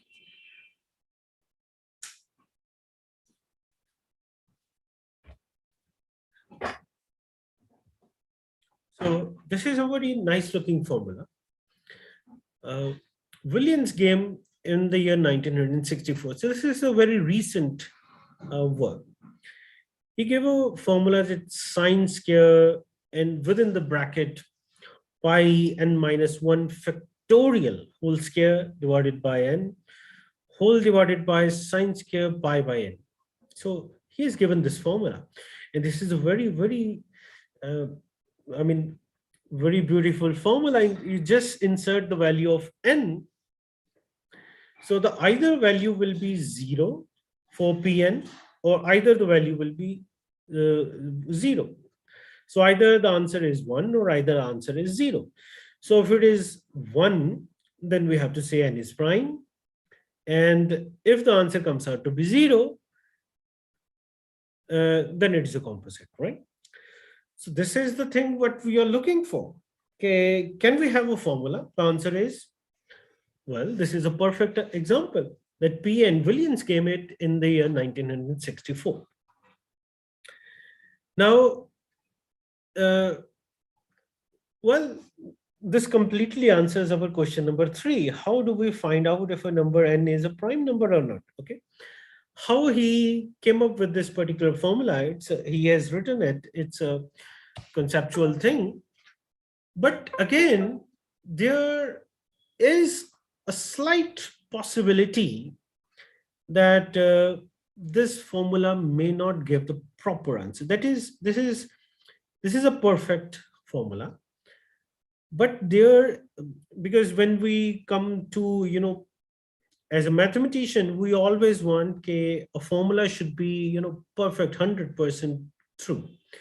Just like we have a Pythagoras theorem, we know that if two sides are on the 90 degree, then we can find the third side by using the Pythagoras theorem, and that is always true. So that formula of the Pythagoras theorem is always true.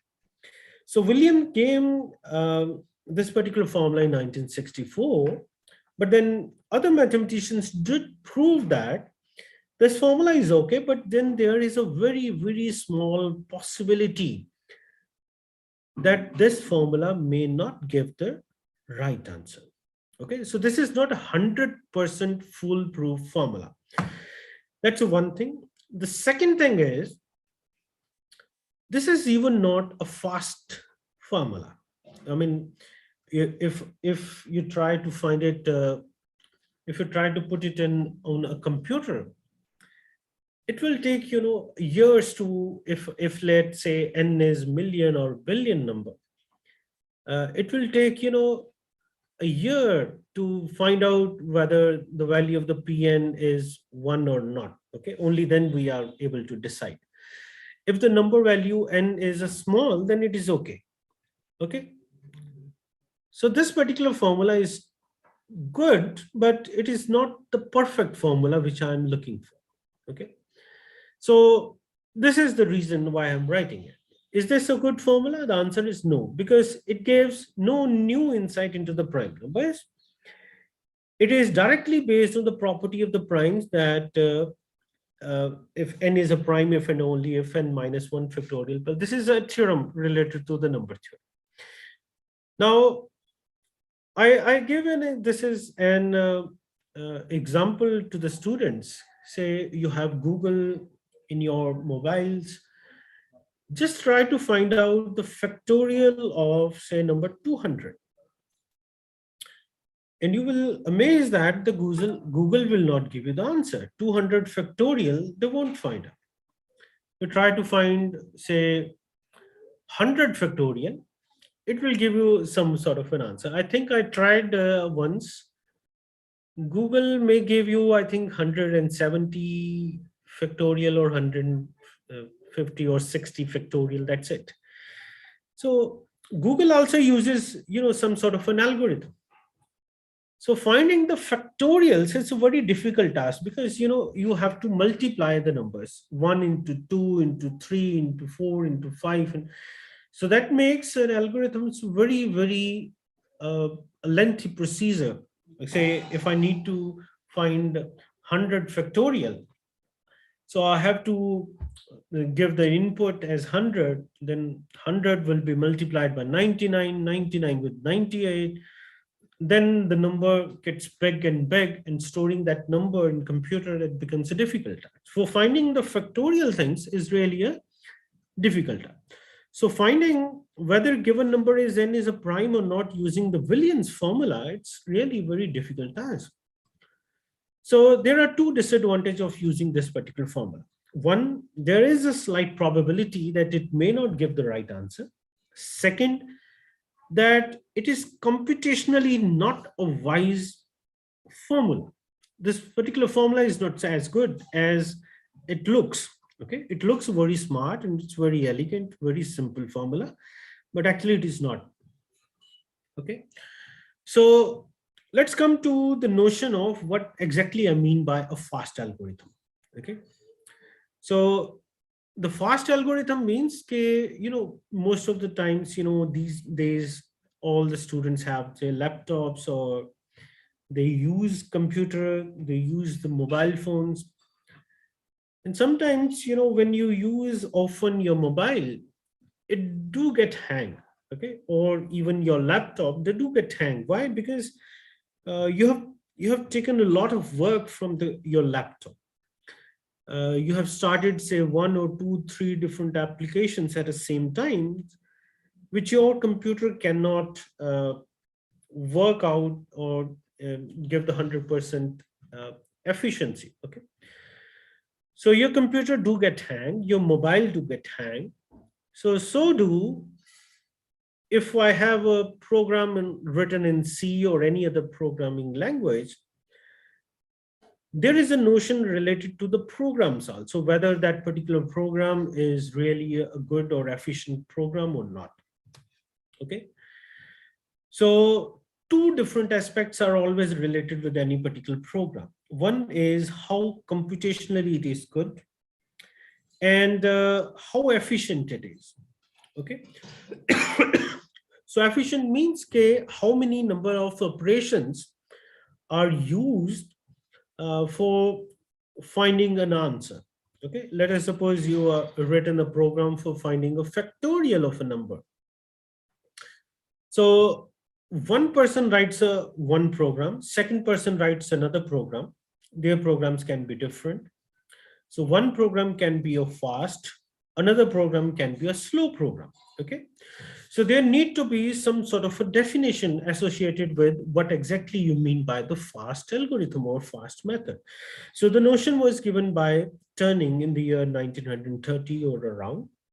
It counts the number of operations. That means if you add two numbers, that is being called as one operation. If you multiply two numbers, that's called one operation.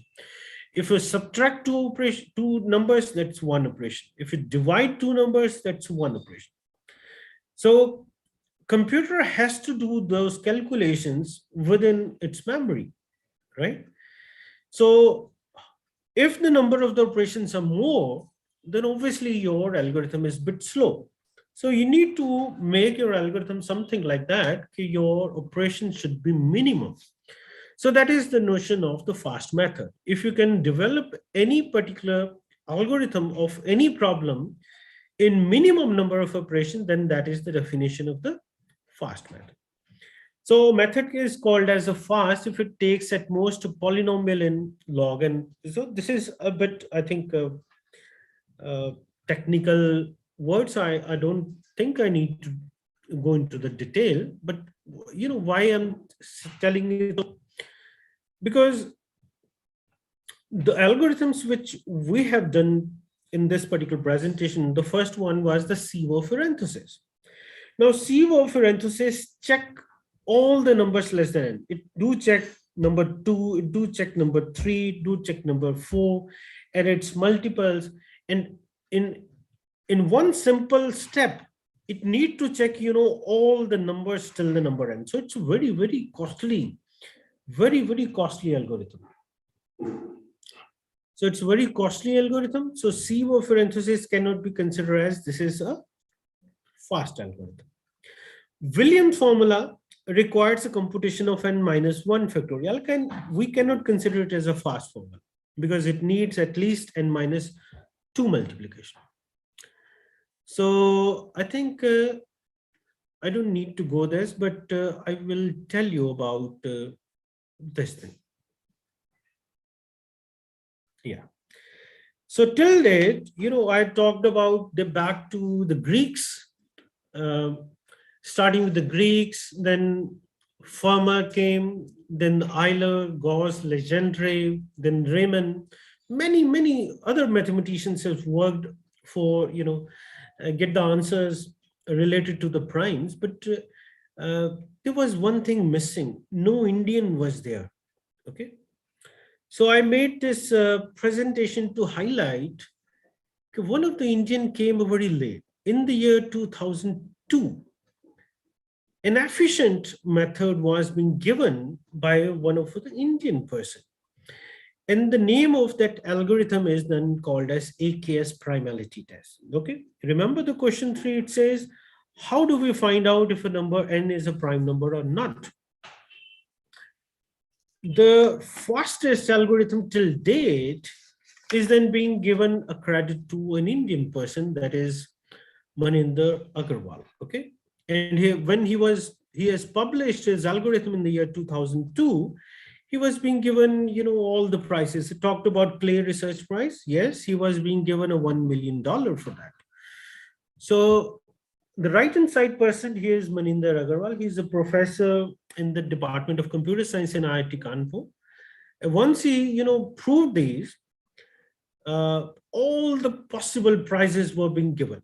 He was being given the Bhatnagar Prize in the year 2003, Fulkerson Prize, Gödel Prize, Birla Award, Infosys Prize, and Padma Shri. Now he may have conferred some another. And the person on the left-hand side, it's Nitin and Neeraj Kayal. They were the BTech students at that time working with that professor in the year 2002. Now both are, well-established professor in different universities. But this is for the young students. The problem, dated back to the Greeks, that is there a fast method to find a given number n is a prime or not?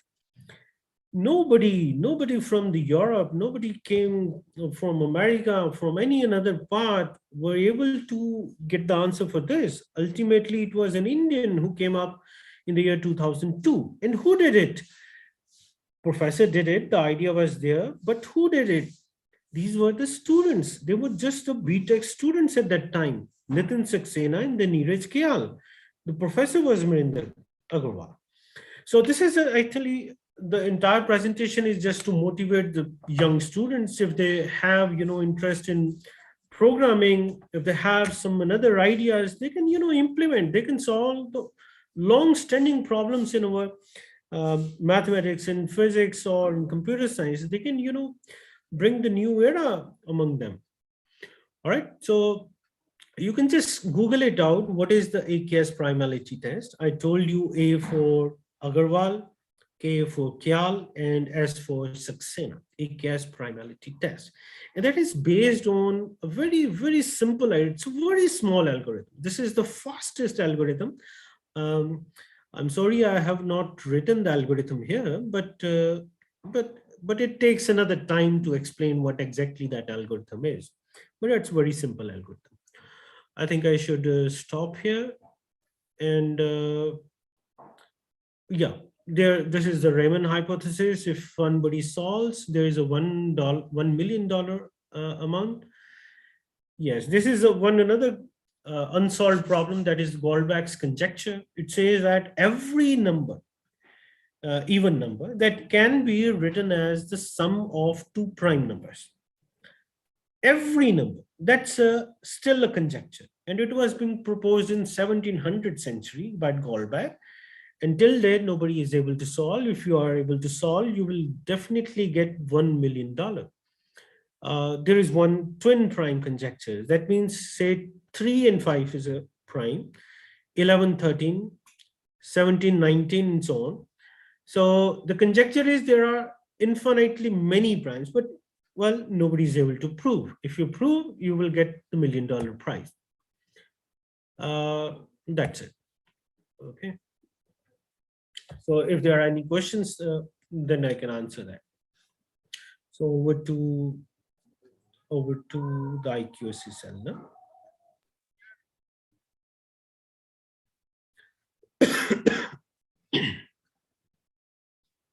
So if there are any questions from the students or any faculty members, then I can answer.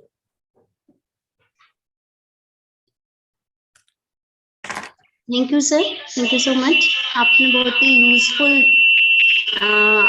जानकारियां दी Yes, thank you. And I hope हमारे students बहुत ही benefited हुए होंगे, क्योंकि prime numbers जो कि not only for science students, other students या जो भी कोई हमारे साथ जुड़ा हुआ है, मैं सोचती हूँ कि सभी के लिए कहीं ना कहीं बेनिफिशियल रहा होगा आज का लेक्चर। यदि किसी को कोई क्वेरी है तो please ask. Participants feel free to ask questions.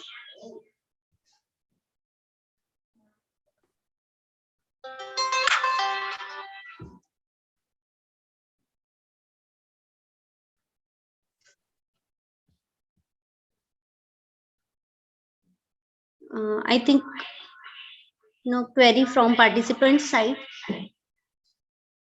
Any faculty member?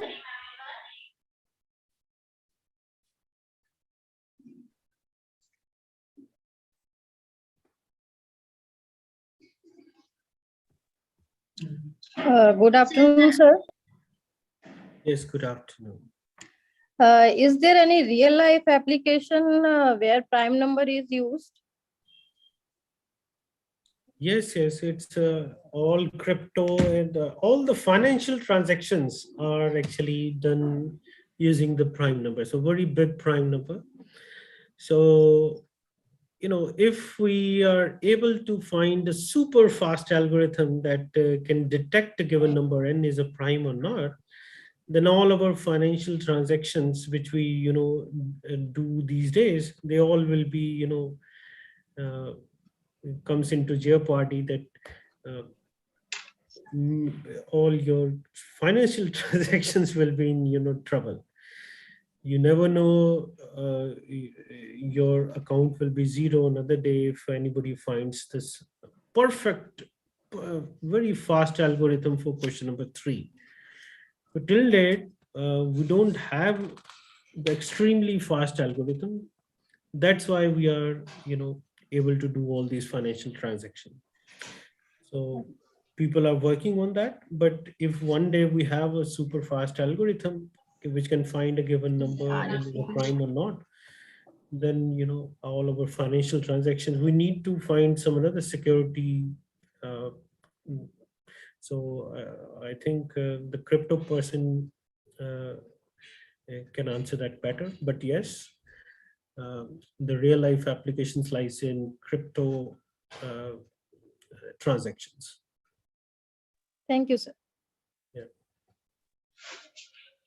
Thank you so much, sir.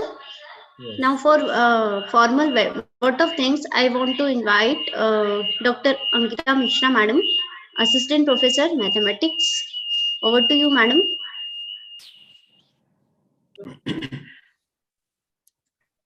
Thank you, Aishi, Madam. Am I audible? Yes, ma'am. You're audible. Yes, ma'am. So, good afternoon, everyone. I am privileged to present vote of thanks on the behalf of Mathematics Department to Dr. Gagandeep Singh for delivering talk in spite of his busy schedule. Thank you very much, sir, for delivering an excellent talk on prime numbers and explaining the concept in such an easy way that students across all the streams would have got the idea about the history of prime numbers and its application. We hope that all students and persons from academia have enjoyed this lecture.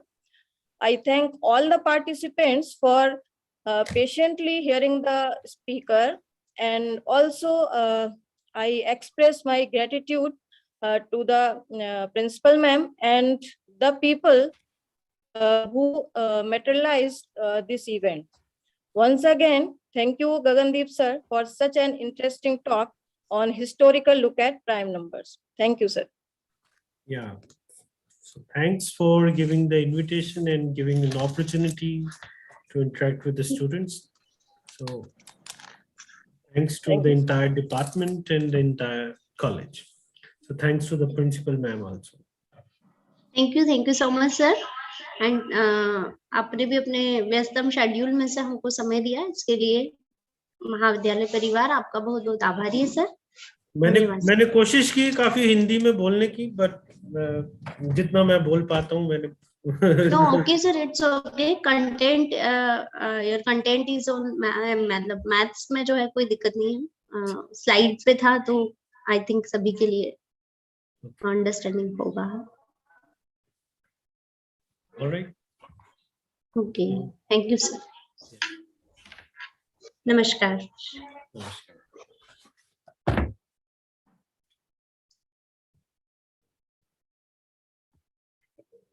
Now I want to thank all the participants.